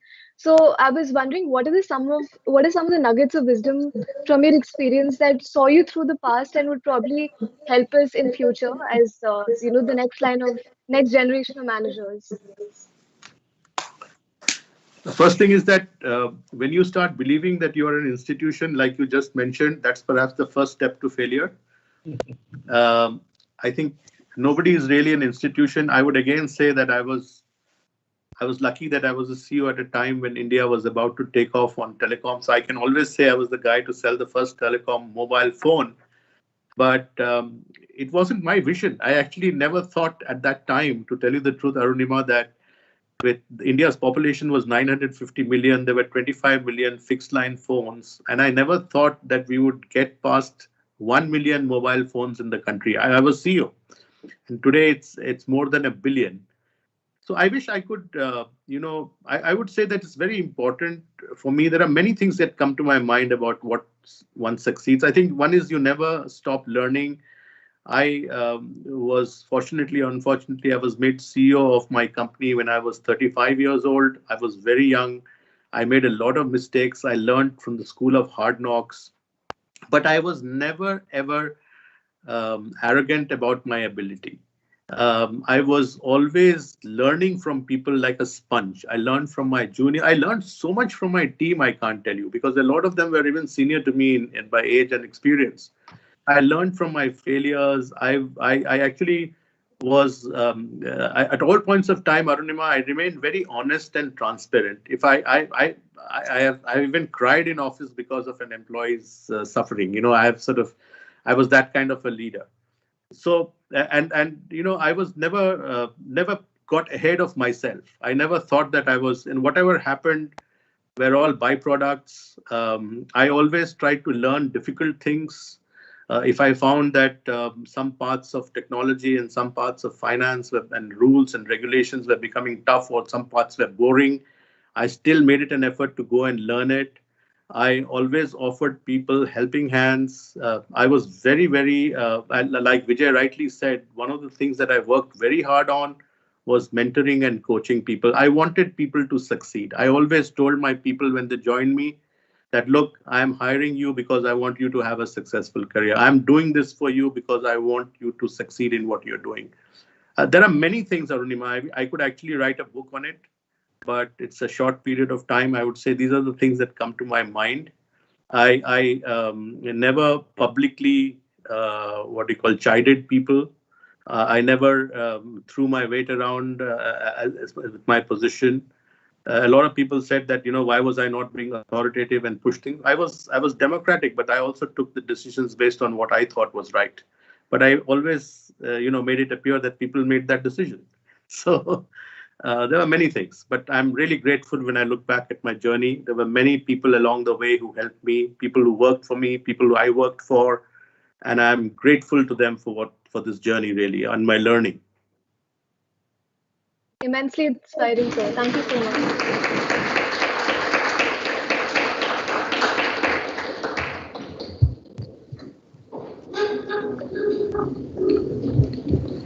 Thank you so much. Thank you very much, sir. Although we know that there are students who want to ask many questions, but as we have been always fond of both of you, and so are our students, so we are sure that we are going to have both of you soon here in the campus again and have more interaction with the students. Thank you very much, sir. Thank you very much. Thank you, Professor Sahai. Thank you, students. Thank you, Mukbil. Thank you, team IIM Jammu, and all the best.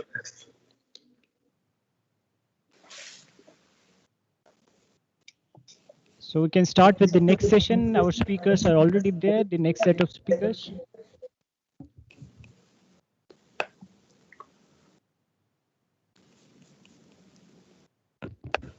A leader is the one who knows the way, goes the way, and shows the way.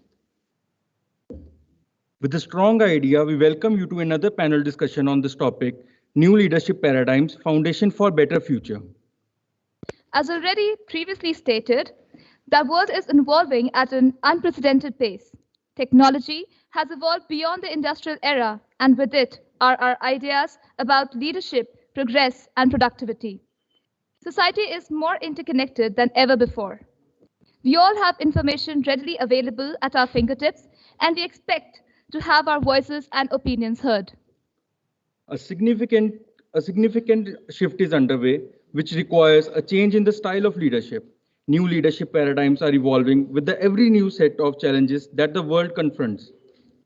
A strong leadership is quintessential for any organization to deal with crisis, and current times bring forward the importance of discussing new leadership paradigms for a safe and better future. And this evening, we are fortunate enough to listen to the views on the shifting paradigms trait from the leading names in the corporate world. Mr. Rajeev Nair, MD Financial Services Industry Practice, Accenture, Mr. Gautam Shiva, Partner at KPMG Global Services, and Mr. Kannan Ramamurthy, Director Engineering Operations, Cisco. Indian Institute of Management extends a warm welcome to all of you. Innovation is not a destination. It's the path we live every day. An alumna of IIM Calcutta, Mr. Rajeev Nair began his journey at the State Bank of India. Currently, the Managing Director, Financial Services Industry Practice, Accenture Technology, Mr. Nair has also worked with Infosys Technologies Limited. With more than 20 years of experience in banking, along with core banking product management, he has been instrumental in enhancing global core banking product with a focus on payments module spanning across various global schemes in interbank space in addition. We're glad to have you, sir. Mr. Gautam Shiva is a seasoned business leader with over 2 decades of experience, predominantly in financial services. He has considerable experience in the offshoring industry and has an established track record of consistently achieving stressed business targets, building dynamic team, and driving colleague engagement. He has held a number of leadership roles with both third-party service providers, Equinox Global Services, and offshoring captives of multinational organization Lehman Brothers and Barclays. Mr. Gautam Shiva has managed diverse teams across multiple locations, championing lean and automation initiatives, delivering significant benefits and improvements that have enabled a high-performance culture. We feel privileged to welcome you and host you, Mr. Gautam Shiva, at Leadership Summit 2.0. An alumna of Illinois University and IIM Bangalore, Mr. Kannan Ramamurthy has more than 24 years of experience in new product development from conceptualization to delivery and sustenance activities. Currently, Director Engineering Operations at Cisco, he's also been a part of Juniper Networks and Hon'ble. It's an honor for us to have you, sir, in the Leadership Summit 2.0, and I'm sure that the leaders of tomorrow are eagerly waiting to hear from all of you. The virtual stage is all yours. Over to you.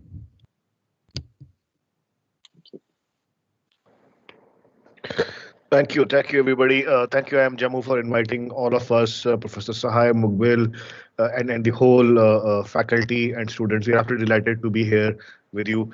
The way we would want to do this today is, between me, Rajeev, and Kannan, we thought we would kind of share with you what is our view of the leadership paradigm, and we want to apply different lenses.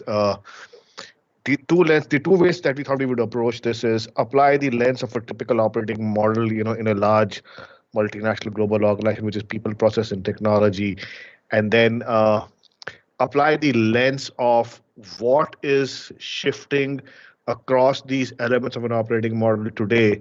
What is the new things that we are seeing, and what we think is possibly going to hit us next. And again, so now new next is from a time frame perspective, and people, process, technologies is from a dimensions of operating model. The way we thought we would do this is that each one of us will talk about each of these levers of an operating model, try and articulate what is our view on now, new, and next. And then kind of towards once you've spoken, try and bring it, summarize it, and then we would open it up for questions. So that's the way we want to do this the next hour or so. So with that, Kannan, I would want to hand it over to you for you to kick it off. Yes, thank you, Gautam. Thanks for the setting the context, and again, thanks to IIM Jammu and all the esteemed panel and team, everyone, for having us today. And it's an honor, and it's really great to be part of this back to kind of campus in terms of continuing to learn. So that way, I'm really excited to be part of this session. To continue with, based on the framework as Mr. Gautam laid out here, right? People is what I will probably emphasize and start with first. And we'll kind of delve on the people area from like say now or new versus what is it where we are heading towards in terms of the next gen in some sense. So what are the different paradigms, and how in each of these, what are some of the critical elements that are needed into this people and or new or the next realms that we have to adapt and work with. And I was also listening to Mr. Sandip and earlier session with Gambhir, and so that again had a lot of insights. And I worked with, again, seen Sandip even through the Reliance Jio, which is a huge Cisco customer. So it's been very interesting to learn from, get a lot of different perspectives from Mr. Sandeep. Hopefully that plus some of this, what we will share will provide a little more of a framework for us to together collectively think more on these next end challenges, right? From people side, we all know people form the backbone of any organization or any activity or any things that we actually engage in, right? Again, even this event, for example, there is a lot of people that have come together, I'm sure, to kind of get this to really the shape and form that it's running today. And we really need solid teams that really work together and deliver. And that's how really the success of that event or the leadership success is really measured, right? While this is something that's known for and people are really the backbone, leaders have also evolved over the decades as per this evolution of teams, right? And there are common traits in these leadership and the team's journey that we have seen, which more focuses from all the people elements, like say from empathy to trust to collaboration to now with shared leadership. And all these are various things that are needed. But then how are these evolving and what is it that we need to kind of adapt this for the next gen is something that maybe we need to look at in a little more detail is what I feel. And to kind of also add to the setting the context, right? I was reading, there was a survey done at MIT, and what came out interestingly is across the globe, leaders are struggling for getting really adapting to this now or next gen with all the changes and some of which Mr. Sandeep was also alluding to. And interesting points from the survey was only 9% of our global organizations really have leaders with skills we really need to thrive, right? And this is coming from a lot of detailed survey that MIT did. And this is more what we need to really thrive in a digital economy, right? And that's really only a 9% across the globe. And even with that, there is a 12% of leaders really have the right mindset, and 13% of the organizations are really ready and understand what are the tenets needed to really compete in this new digital economy, right? I think that's that was all interesting in terms of some more of data points to understand.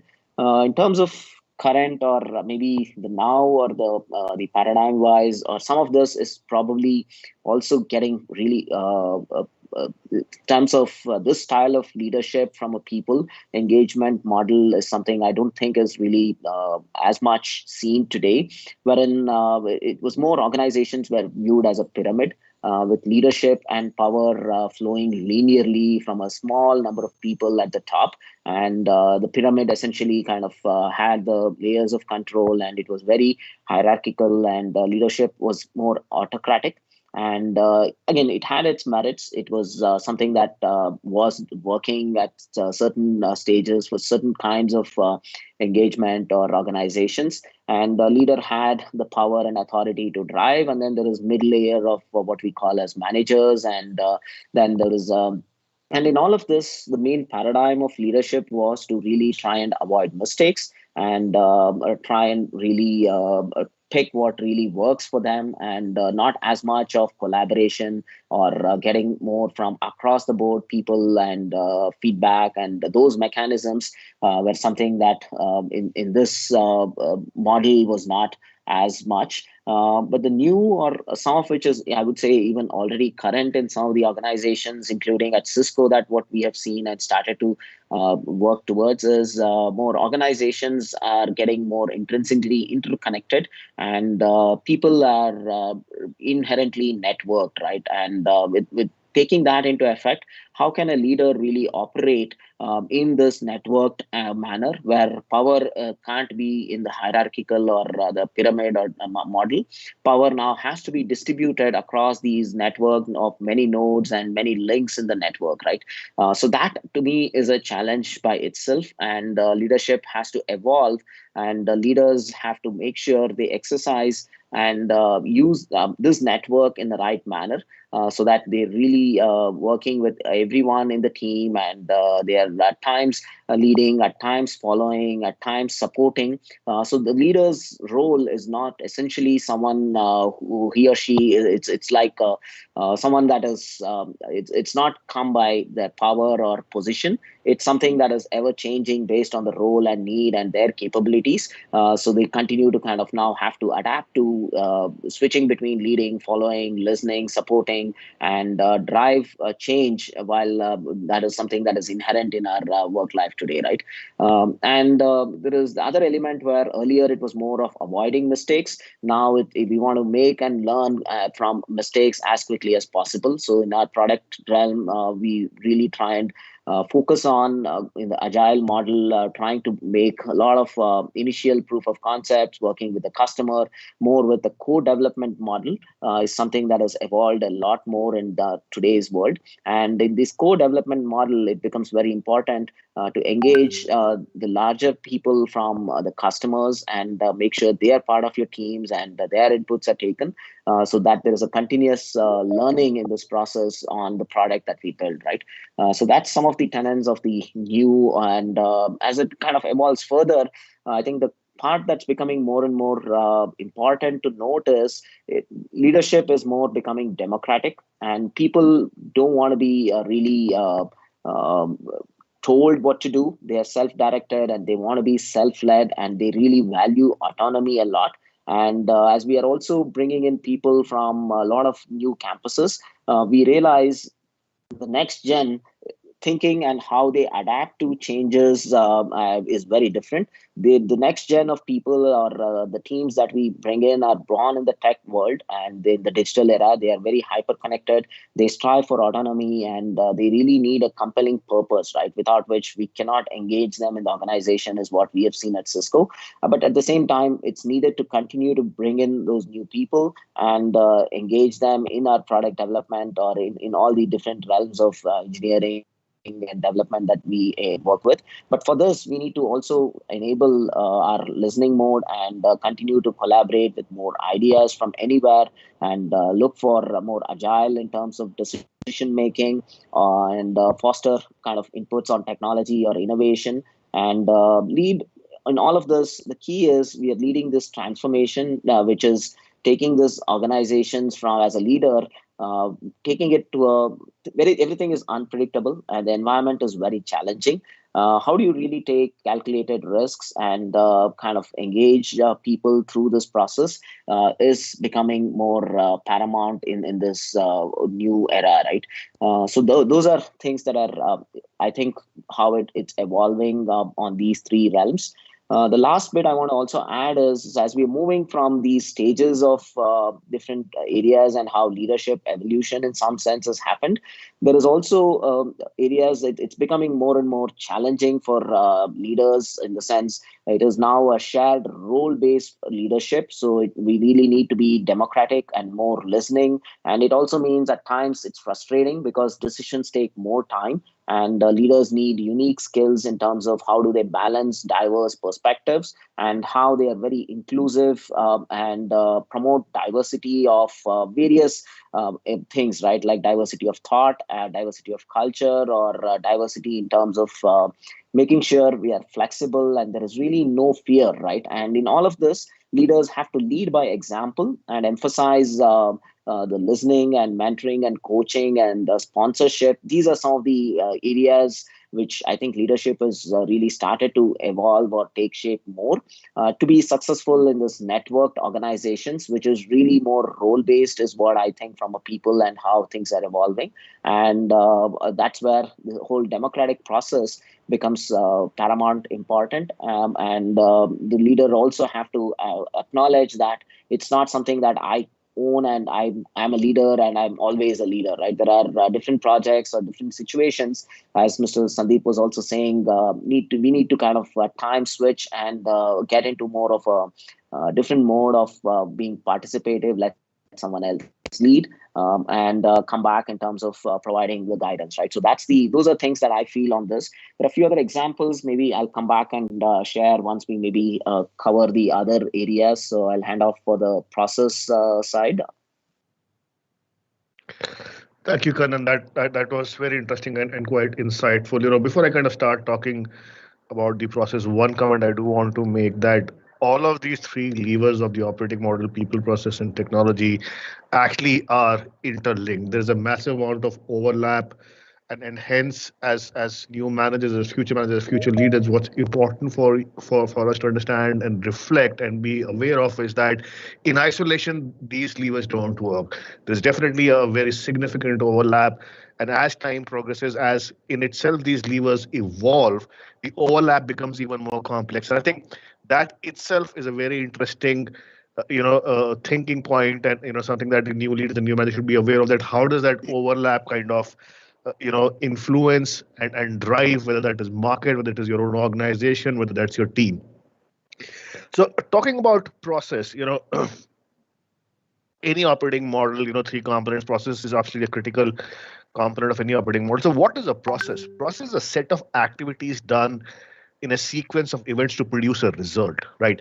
Let me give you an example. So generation of a credit card as a process starts from when a credit card application is filled in by the customer till the time the customer gets an activated credit card. Everything in between is what it could be defined as a process. And if you see over the years, this process has evolved from a customer mailing in, a physical form. I still remember when I just passed off my MBA and Citibank had come in and put a, kiosk in our campus, and they were giving credit cards out, and we had to fill in a physical form for a credit card. And then we got the credit card for about 30, 45 days, to where it is today, where you can literally get a virtual credit card in 45 minutes on an ATM machine. That's how the process has changed. That's what the process is today. And all this is driven by automation. And the concept of automation is not a new idea, right? The usage of robotic process automation in the recent years has changed the way organization, enterprises, companies process structured data. And this is enabled today that the managers are leading a range of automated processes which are largely rule-based automations. These automations are quite easy to implement. They can replicate human actions across different stages of workflow, go across departments and systems. So far, RPA has played really a massive role in connecting systems, including legacy systems in any business operations, right? This necessitates that today's managers and leaders have a deep understanding of not just the domain. So in my example of the credit card today, a leader in the FS sector or in the unsecured lending industry does not necessarily need to understand what is the underlying credit risk on the credit side, on the credit card side of the business, but also needs to have a really good understanding of how these automations, how these bots are impacting their business processes. While they are reducing turnaround time, they're reducing cost, they're enhancing customer experience, differentiating the value proposition, between two or three different set of competitors. But they're also introducing a new element of risk in the process, and this risk is multi-layered, right? Risk in terms of what if technology something goes wrong? Am I exposing myself to an unknown because of a new implementation of technology in my business? Risk in terms of people, the skill set of teams that is required today to manage these, including technology glitches, and how do I continue to upskill my team? I think these are some of the challenges that a lot of the managers are facing and kind of dealing with today. In a nutshell, today's managers and leaders are not just functional SMEs, but also need to have a really good understanding of the underlying technology that drives these processes. So where do we go from here, right? So if I look at robotic process automation, unfortunately, RPA is limited to processing structured content, structured data, right, based on predefined rules. It cannot handle unstructured content, and if you look at the volume of unstructured data and unstructured content that we are seeing in across our businesses growing exponentially. This unstructured content poses a challenge for any process, and this challenge spans industries, right? So the advent of intelligent process automation. So what is IPA? So IPA is nothing but what harnessing the power of robotic process automation and artificial intelligence. So the harnessing and the bringing together of both of these is the answer of how do you challenge the content or the unstructured data that the business are dealing with today. And IPS, we are seeing this right now. IPA opens these door to new hyper automation or end-to-end automation workflows. The artificial intelligence component processes unstructured data. The RPA components mimics several human actions, and this serves to bridge the fragmented application and systems workflows in any organization, even connecting legacy systems for that matter. This will lead to enabling far more efficient and far more collaborative systems within workflows. IPA will enable automated workflows, and they will go across departments, eliminating silos, right? Together, artificial intelligence, intelligent process automation, which is leading to hyper automation, will enable end-to-end automation of just about anything, right? Now, this provides enhanced ability to solve complex challenges, and offer more advanced solution of process automation to scale with ease. The challenges that leaders and managers, the new challenges that all of us will face is our ability to identify feasible cases where we can leverage this technology. The shift in process as they move from RPA enabling to IPA and to hyper automation will be moving away from automation from a piecemeal component and look at complete redesign of the process. Now, this is critical. The process redesign and optimization of a process that connects systems, eliminates bottlenecks, increases productivity is the fundamental aspect of this particular shift. If you automate a process riddled with inefficient steps, you won't get maximum value, right? It's like GIGO, garbage in, garbage out. Hence, the need for managers and leaders dealing with this new will be to learn how to redesign the process, apply differentiated skills, Lean, Six Sigma tools, and then apply RPA and AI to kind of redefine the process. I think that's where that's something that we see coming down our path fairly quickly, fairly fast, right? The new age connected processes where process and device will get connected, right? That's now getting into the realms of next. New age managers and leaders must leverage this innovative, disruptive technology that drives this hyper automation as a part of their digital strategy, not just to remain relevant in terms of managing your cost and managing your flows, managing your go-to-market timeframes, but also to have that competitive edge. This is the paradigm shift in how enterprises will work in future. Not just an improvement in operational efficiency, this will empower businesses to support strategic level business goals, automate end to end. It can make an automated department function as a business partner and not just as a service provider of an output, right? It will drive collaboration. It will span cross-functional. It would break to some extent the realm of so-called domain experts, right? We are in very early stages of this transformation, and the future looks really exciting with intelligent automation. There are use cases that are cropping up on this practically across every industry as we see, right? So that now kind of takes it in terms of after new, what's next, right? The way I would want to call this is machine augmented and augmented reality. In my mind, machine augmentation is the bridge between digital data that is available to us and the physical world in which we are applying this, right? While reality is three-dimensional, right?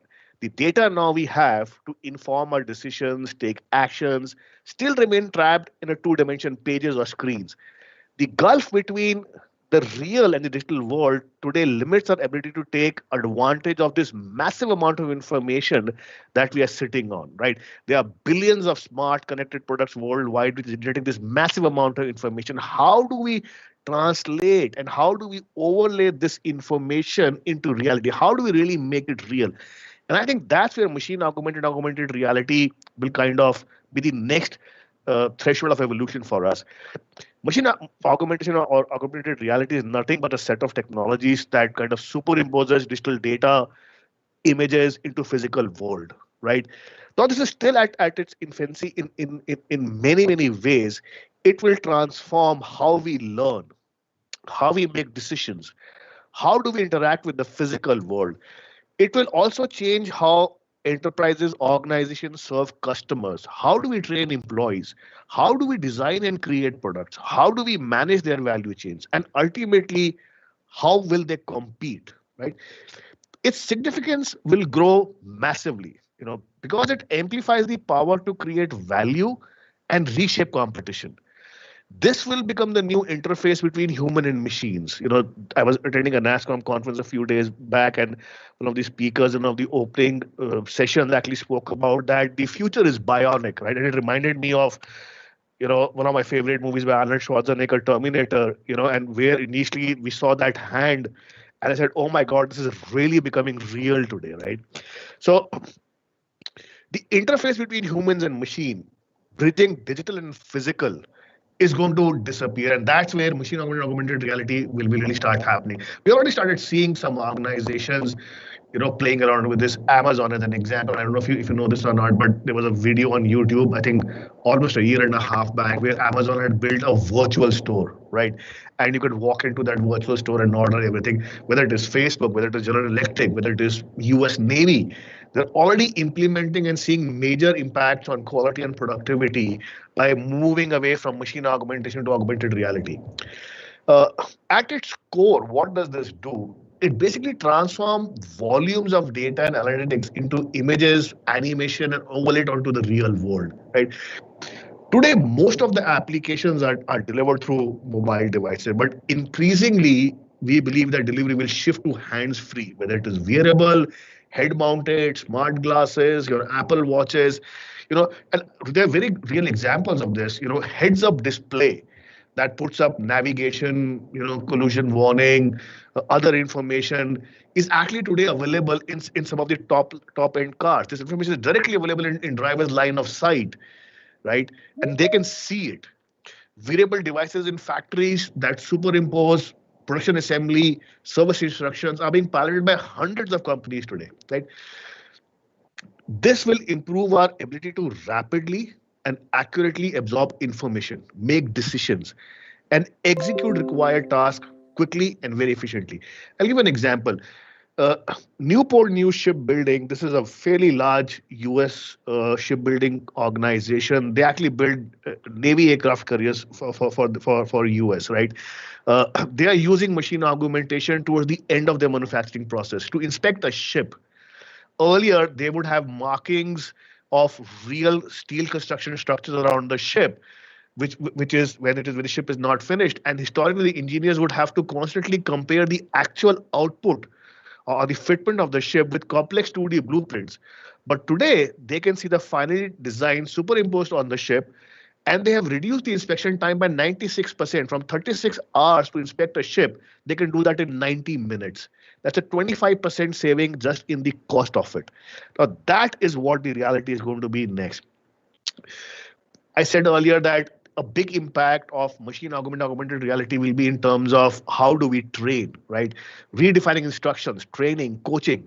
These are critical functions which improve workforce productivity, but they are inherently costly. They are very labor intensive and often deliver uneven results, right? Written instructions from assembly task, for instance, are frequently hard and time consuming to follow. Standard instruction videos, they are not interactive and can't adapt to individual learning needs. In-person training is expensive, require students and teachers to meet at a common site and sometimes repeatedly. And if the equipment about which the students are learning is not available, they may need extra training when they get back onto the job. And I think a lot of these issues will get solved from a process perspective by machine augmented reality. Traditionally, people have used physical controls, buttons, knobs, and more recently built-in touchscreen to interact with products. With the rise of apps and mobile devices, we are seeing increasingly these being replaced, these replacing physical controls and allow users to operate products remotely, right? I'll give you another example, right? A virtual control panel can be superimposed directly using an artificial augmented reality headset, right? And you could move stuff using hand gestures, voice commands, Google Glasses. While as a product it failed, but we believe that's a great example of how augmented reality can really change your processes, right? Users will be wearing smart glasses, will be simply be able to gaze or point to a product or activate a virtual user interface and then operate it, right? For instance, being able to walk into a factory, lines of machines, see the performance and parameters, adjust each machine without physically touching it. Right, the technologies underpinning these capabilities are still emerging, right? But you see these every day. Accuracy of voice commands, right, in noisy environment. That's something that we've seen large organizations like GE kind of really transform this. They have increased effectiveness by 35 to 40%. I'll give you another example. US Department of Homeland Security has actually gone a step further. They have combined augmented reality and virtual reality to train personnel in responding to emergency situations such as explosions. Uh, British Petroleum, a fairly large energy multinational, is actually using both augmented reality and virtual reality to kind of replicate drilling conditions, temperature, pressure, topography, ocean currents. They are using the machine augmentation to instruct teams on operations, help them practice, coordinate responses, figure out what emergencies could be without high cost or without any risk. At the other end, as leaders, this rapid evolution of machine augmentation and automation is raising serious concerns about human opportunity. Will there be enough jobs for everyone, especially for people without advanced education and knowledge? In a world of artificial intelligence, robots, will humans become obsolete? This is the next challenge that managers and leaders need to grapple with. While with the advance of artificial intelligence and robotics, they're very impressive. But combining the capability of machine and human distinctive strengths will lead to far greater productivity and more value creation, right? What we need to do as managers and leaders to realize what is this opportunity, right? And this lesson on this opportunity is the ask from new managers and new leaders. So that's my view on, as a process person, where do I see the new leadership paradigm shifts for new managers, respective future leaders. With that, over to you, Rajeev. Okay, thanks, Gautam. Excellent conversations, and I've been listening to Sandip's previous session also. So if I take a cue from there and start this conversation, right? You're all getting into this battlefield of business, if I call it that way. And right now, virtually, I could see you there sitting on the benches and watching players who are in the field. I typically take an analogy of soccer, if some of you like that, right? Most of us, Gautam and Kannan and others, right? We are all in the midfield there, right? Need not be always strikers, need not be the goalkeepers, but really actually orchestrating these games on the ground. Now, when you look from that lens, what does mean to a leadership or aspiring leaders who are getting into this battlefield is about having a clear view about what is it we are trying to achieve with this? What is the highest level of vision? It's not about your revenue growth, not about your productivity, not about the customers you're acquiring. It's all about the highest vision we are taking as part of the business or as an individual. Now, to reach that vision and the end state, you're looking about a voyage there, right? It's a high sea you're talking about. And then there are several vessels which will take you to that vision statement. What I thought about technology here, you could see these are some of the speedboats which are very active in the high sea today, which can take you, these leaders, into the vision statement we are talking. And we are right now in that time, right? We are talking, and in February, I fondly remember February 12th of last year, right? When the first death reported in Italy, and we have a huge operations in Italy as well. It is absolutely taking back the entire set of operations, right? And what we do in the market, and not just us, including the clients. And you would have seen in the 30 days from that date of February 12th, right? You would have seen a 40% decline in the market share for the business. Unprecedented, absolutely unprecedented. And Sandip talked about the plan B. What is the plan B there? It was not expected at all, right? Not in your blueprint. Now, I would argue that technology was one of the fundamental levers which helped us to recover in such state of devastation. Now we are talking together in a room, and I would assume we are all heavily privileged set of people, right? Who had access to all these technologies and talking together in spite of not sitting next to each other, right? But imagine that's not the kind of impact on the society. And in India, if you really see, the comeback was really bounce back, right? And that I would see the digital default is one of the key dimensions which helped everybody to bounce back quickly. A half-cut chai you buy today, you can pay through ATM. You not go in front of you can pay through your Paytm. You need not go through the ATMs to take cash and make changes there, right? You could virtually order anything. We are in a micro office scenario at home today where I work, wife work, the kids are playing there in the corridor within the house, and then there is an exam happening virtually there, everything connected, and it is all compressed sort of an innovation. Digital by default is order of the norm. And I will again go back to what Sandip told, right? It's a question of being digital and technologist, or you are draining your business. And you know the statistics there, right? All the S&P 500 data which we are talking about. 60 years back, the average lifespan was 60 years. Now it is 18 years. In 2027, it could be much lower there, right? You may not see these firms existing in the future. And what is driving digital by default is not just this apps, is not just the QR code based payments which we do every day. It's about front to back digital. And Gautam touched about that, about the process, right? And if you don't build those processes digitally within the firm, you are just creating a flyover. So it will land up on a traffic junction and get all the congestion there, right? So you need to reinvent your entire system there, which is a big burden for many firms today, what we call as a legacy transformation. And that's what takes us to the next point there on data, right? And it's a catchword that data is an oil. I would argue that that is a crude oil, right? And you know, I was just going through some of the earlier documentations around that. Way back in 1840s and 1850s, right? Mark Twain mentioned that data is a garbage, and if you don't know where you are going to use it, it is going to become a liability for you. And exactly that we have seen GDPR coming through on the privacy side. If you leak your data, what is the impact on your business? So unless you have a clear view on how you're going to use the data and what are the insights and intelligences can drive the business and build the data as a culture within the firm, it's a huge liability for every firm today. And we should not be surprised that big data carriers today, right, get into this tangle of privacy and not managing this data and security in the right sense in their business. Now, it is not just adding certain solutions to data and bring all the fancy and the interesting insights and AI and models. It's not about that alone, right? I think the data lineage from a capture to curate to consume, the old supply chain of the data need to be revamped in the system today, because it was not built with data in the center. It was built with functionality in the center.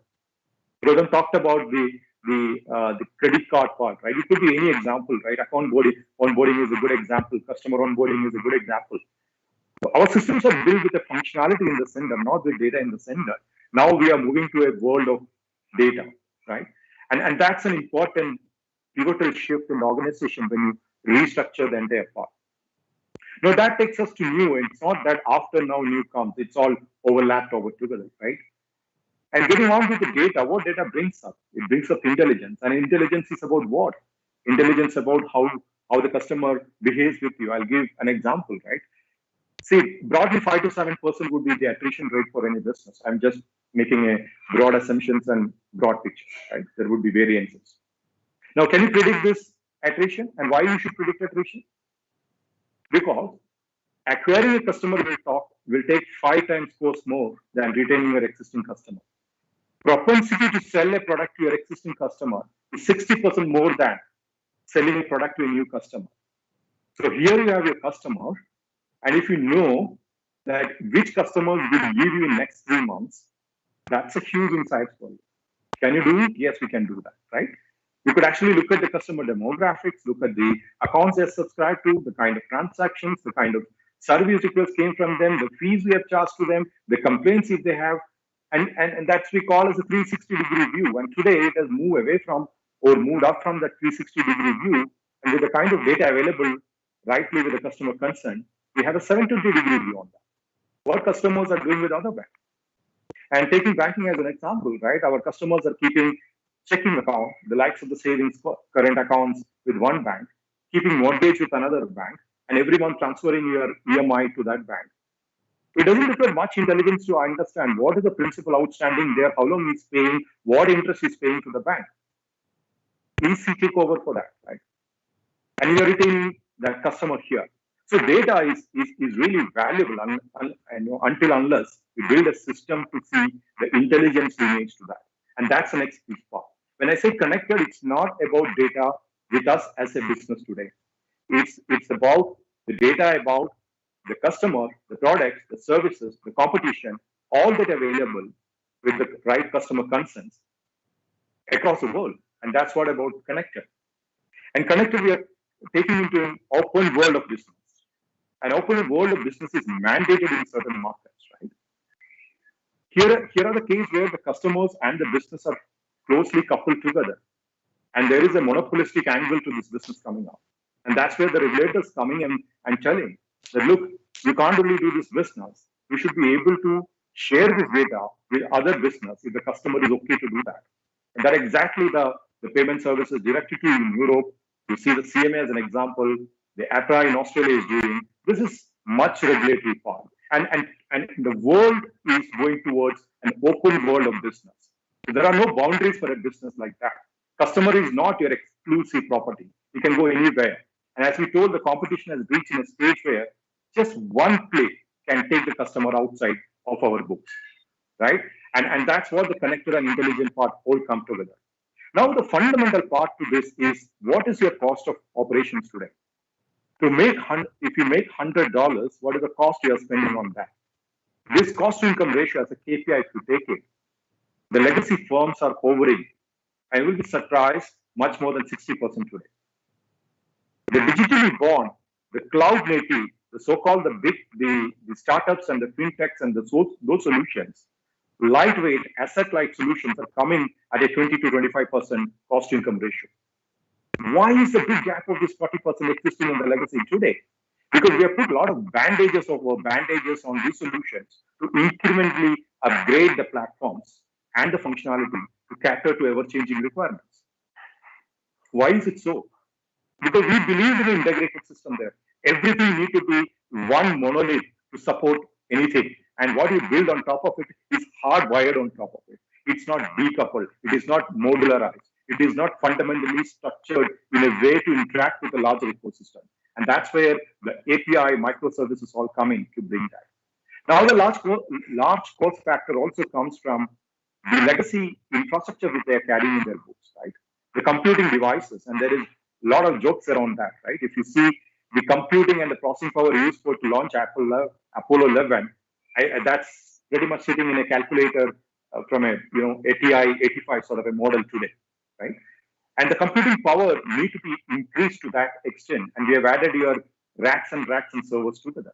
Huge cost of operations there. We are talking about cloud coming up there, not just from a cost angle of reducing your virtualizing your entire legacy infrastructure, but cloud has a lot of promise around the data and the analytics and the kind of power play we can bring with the larger ecosystem there. That's another important shift. Today, around 20% of the workloads happening in the business is on cloud. There's a clear shift towards 80%, right? And that entails about what talent we have on the side, what sort of partners who are playing over there, so-called the hyperscalers in the market and the others, and what sort of functional industry vertical solutions we can bring on the cloud.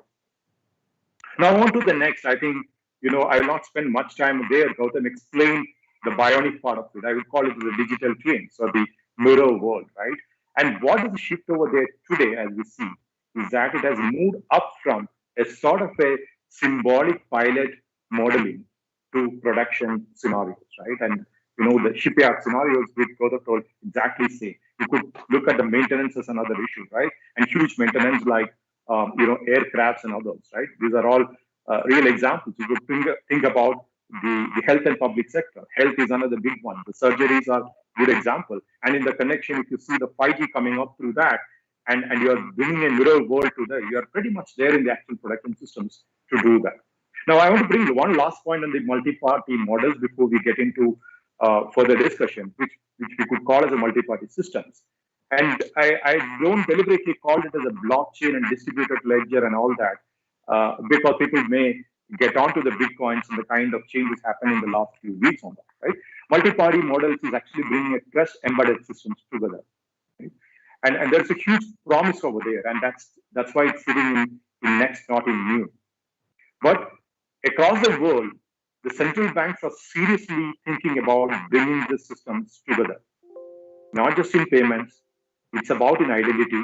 There are geographies or countries like Singapore who have heavily leverage this as part of COVID, as part of the travel, your passports, your identity, and assume this sort of a trusted network happens across the world. Banks and other institutions are investing on many areas where we have multi-party system access. The cross-border trade finance is a big example there, right? And huge benefits, and not just from the documentation side, but connecting the dots. If you look from an automobile perspective, it could be an auto insurance or a repair or anything around that, right? These are all connected well together. Think about agriculture. A particular product from a particular market gets curated, processed, and comes to our table as like a farm to fork.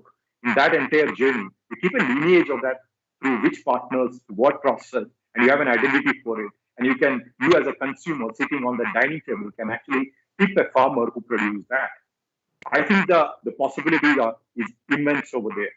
Technology will still develop and evolve over there in no time, right?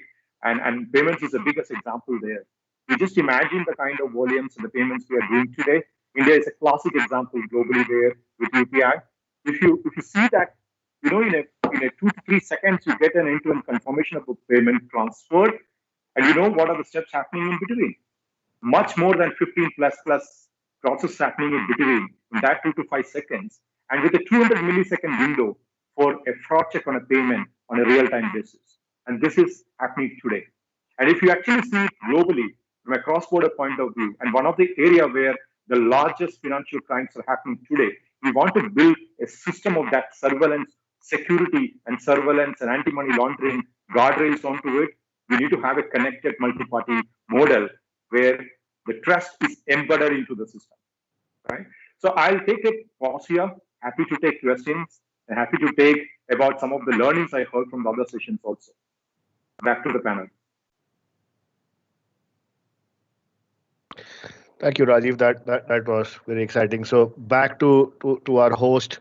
We are happy to take questions, thoughts, comments. Shakib, over to you.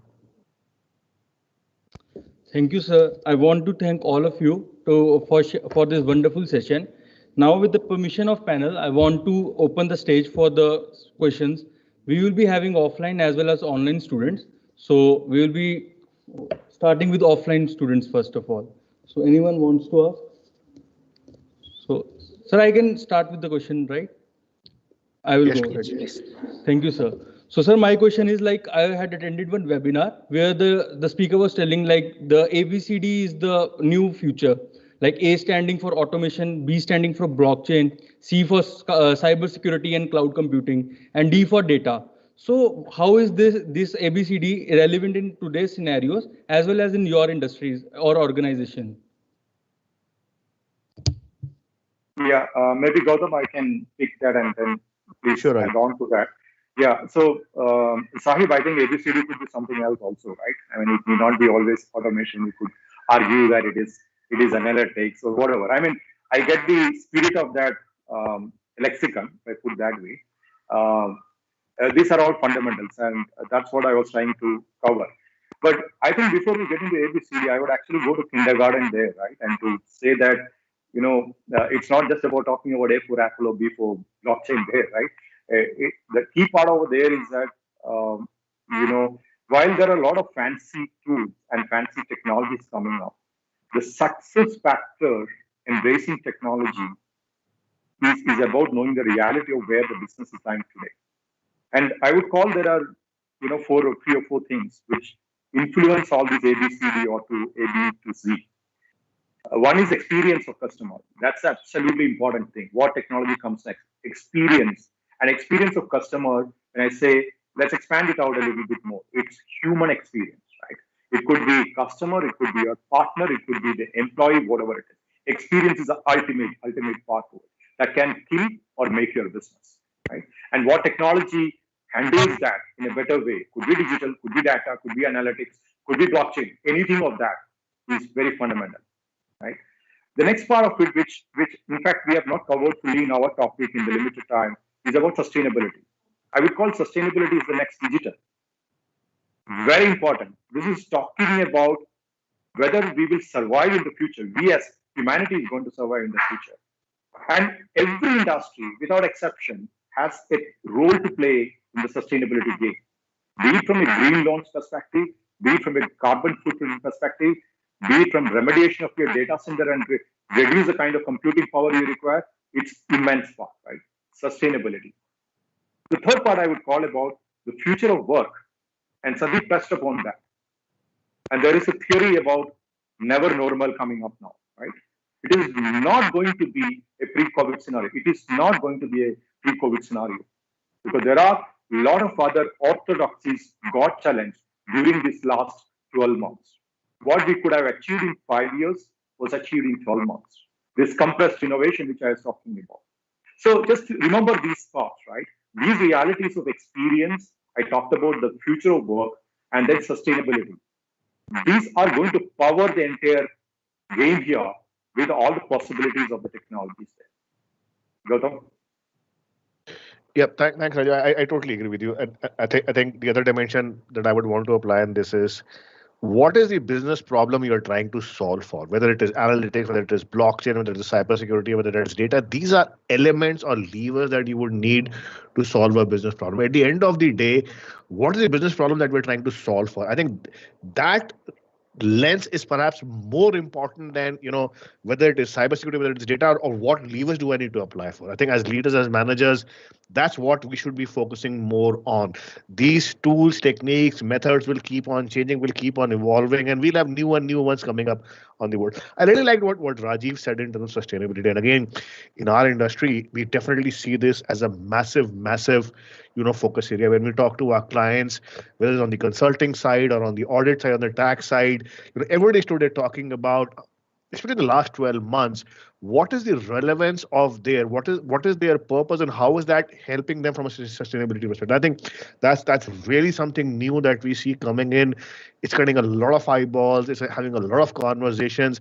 And I think the interesting piece here is that nobody knows the solution to this, right? People will try to figure out, what will work, what will not work, whether that is, from e-vehicles coming in, or whether it is reducing your carbon footprint, or, how are your buildings structured, and all of that stuff. But I think that is perhaps a very interesting element that we are seeing across industries, across organizations, across geographies.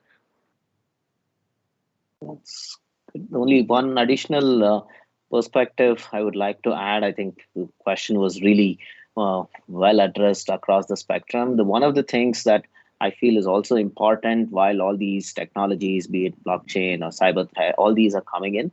One thing that even at Cisco or in our realm, what we're realizing more is one company can't really solve all the problems, right? There is need for more partnership, more in terms of collaborative approaches, and looking across and again, going back to what Rajeev said, to keep the customer experience as the prime in the center, right? If you start really taking that in the center, then you don't have all the different pieces that the customer is looking for, right? Like as an example, as we are embracing 5G, and as Cisco is putting together the entire solution end to end, we know there are gaps in certain pockets, like say from the radio, when a vendor really goes for the spectrum auction, and how we know from 4G or 3G how this has evolved. And as technology evolved, and we already have 5G and we've tested, and it's there with Telstra in Australia or AT&T. There are multitude of customers already using this. At the same time, for 5G to be successful as the customer experience piece and those elements what Rajeev mentioned, we've also realized this partnership and really working with the customer and making sure some of their pain points from what they've seen from 4G across different layers of network, how do we build this, how do we adapt to that, is also something we need to factor in.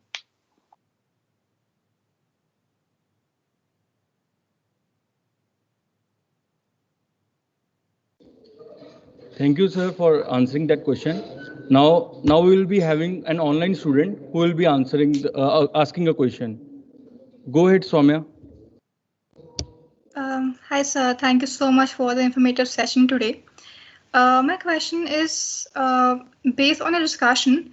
It was mentioned that the trend in leadership is also shifting from being a one-person phenomena to being shared between multiple persons. And despite a collaborative approach, I believe such a situation may lead to conflicts as well.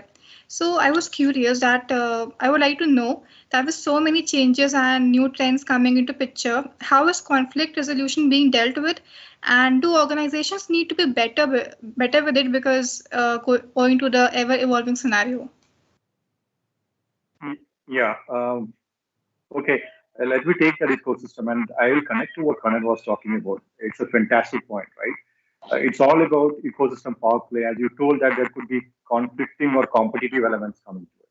But let's look back and how it has panned out. And I'm sure Gautam was pretty much in the center of that in financial services and banking. We were talking about the fintechs and the startups and the huge investments getting there from two areas, primarily lending or payments, and the banks in one side. So it is legacy versus startups is one side. The next side is the so-called big techs. If you take the likes of Google, Amazon, Microsoft, and all that, is on the other side. So we used to say that the typical banks are sandwiched between startups and big techs, right? Or fintechs and big techs. But today you look at the scenario, there is a complete osmosis of the value happened across these two areas, right?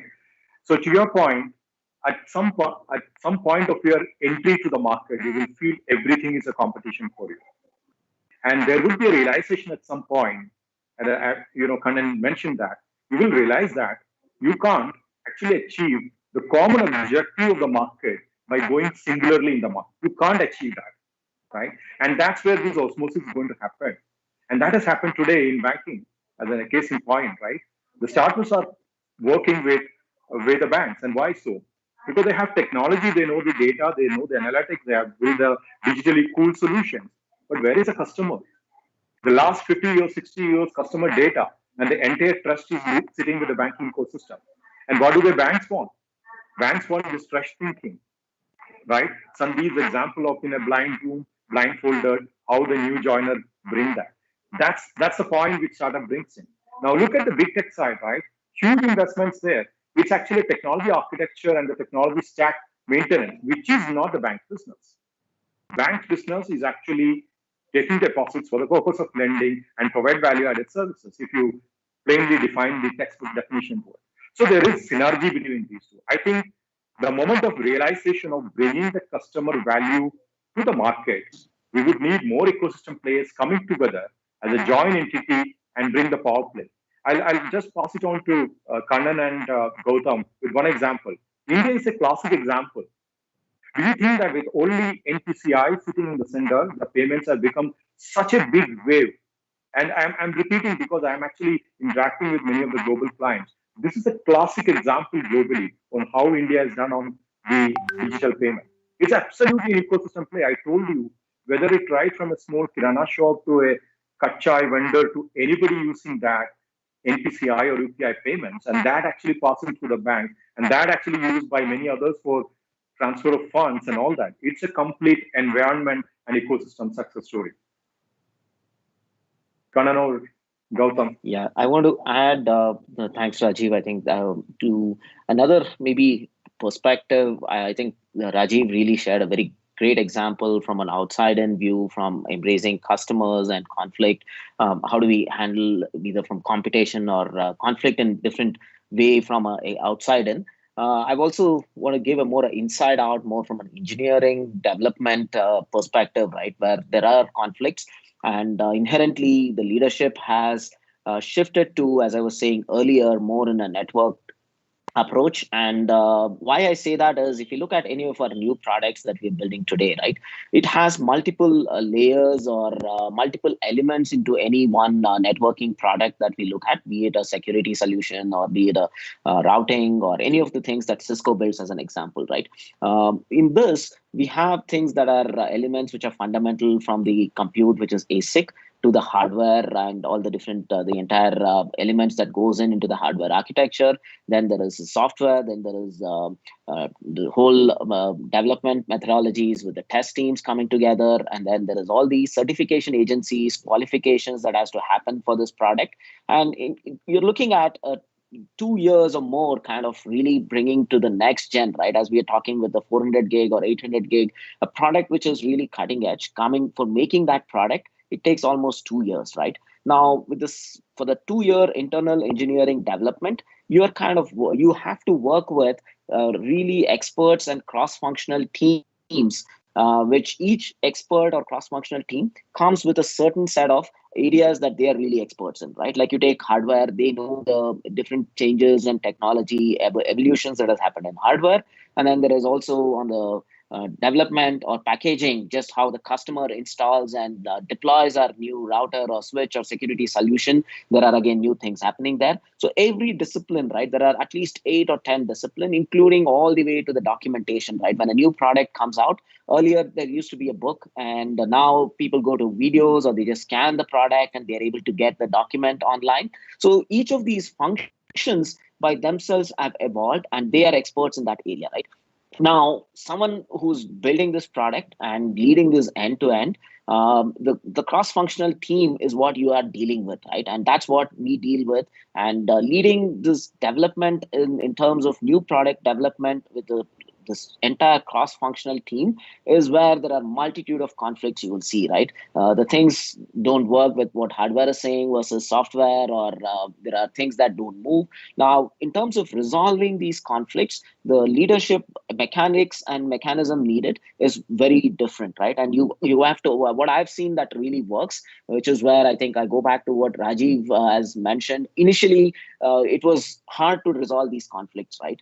But one of the approaches that has helped in a lot of these very engaging, deep engineering, technology, and discussions, the one lever that always helps is bring in the customer use case, customer deployment, customer perspective, and more you're closer to customer and bring in the product development, sales, and marketing into the picture. Suddenly, all the technologists and engineering thinking is now connected to go solve that customer problem.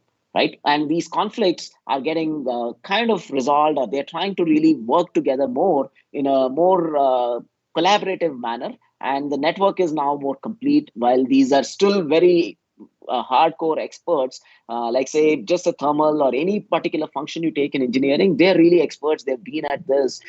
We hire PhDs for a lot of these functions, for example, right?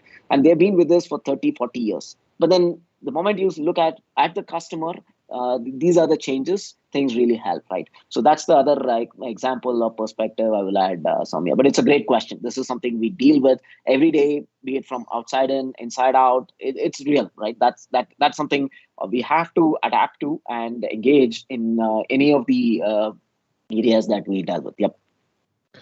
So I'm going to actually spin your question in a very, very different way, right? The way I understood your question is that in today's distributed, facilitative, global leadership, right? Do conflicts happen within leaderships, right? And while Rajeev and Kannan spoke about from a market and from a product perspective, I'll try and bring in an element of a human perspective. They absolutely do, right? In any large organization that you're running, leader is not singular, right? There are a multitude of people around you who are helping you, articulate your thinking, flesh out your thinking.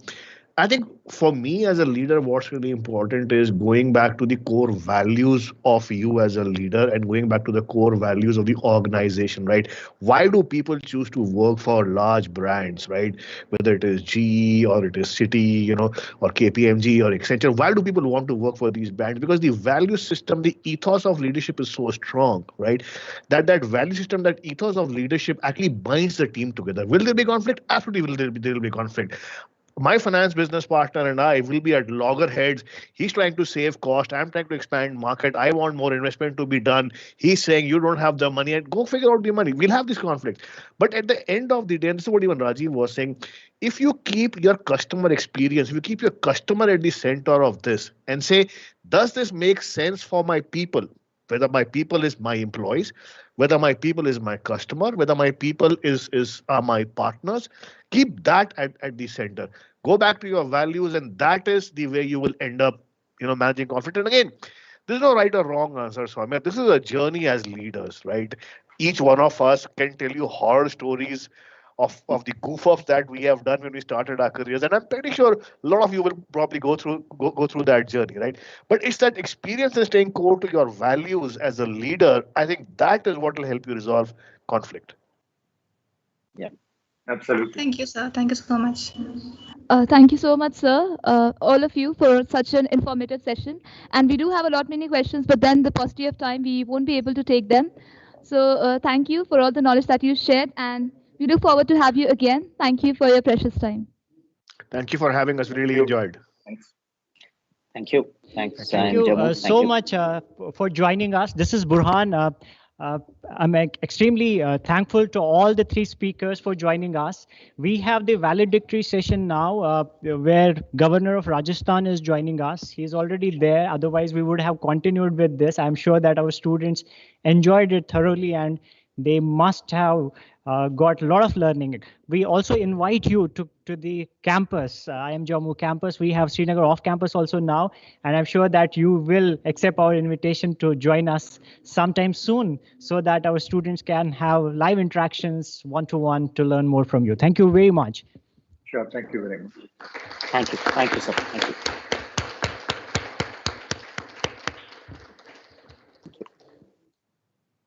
Sir, we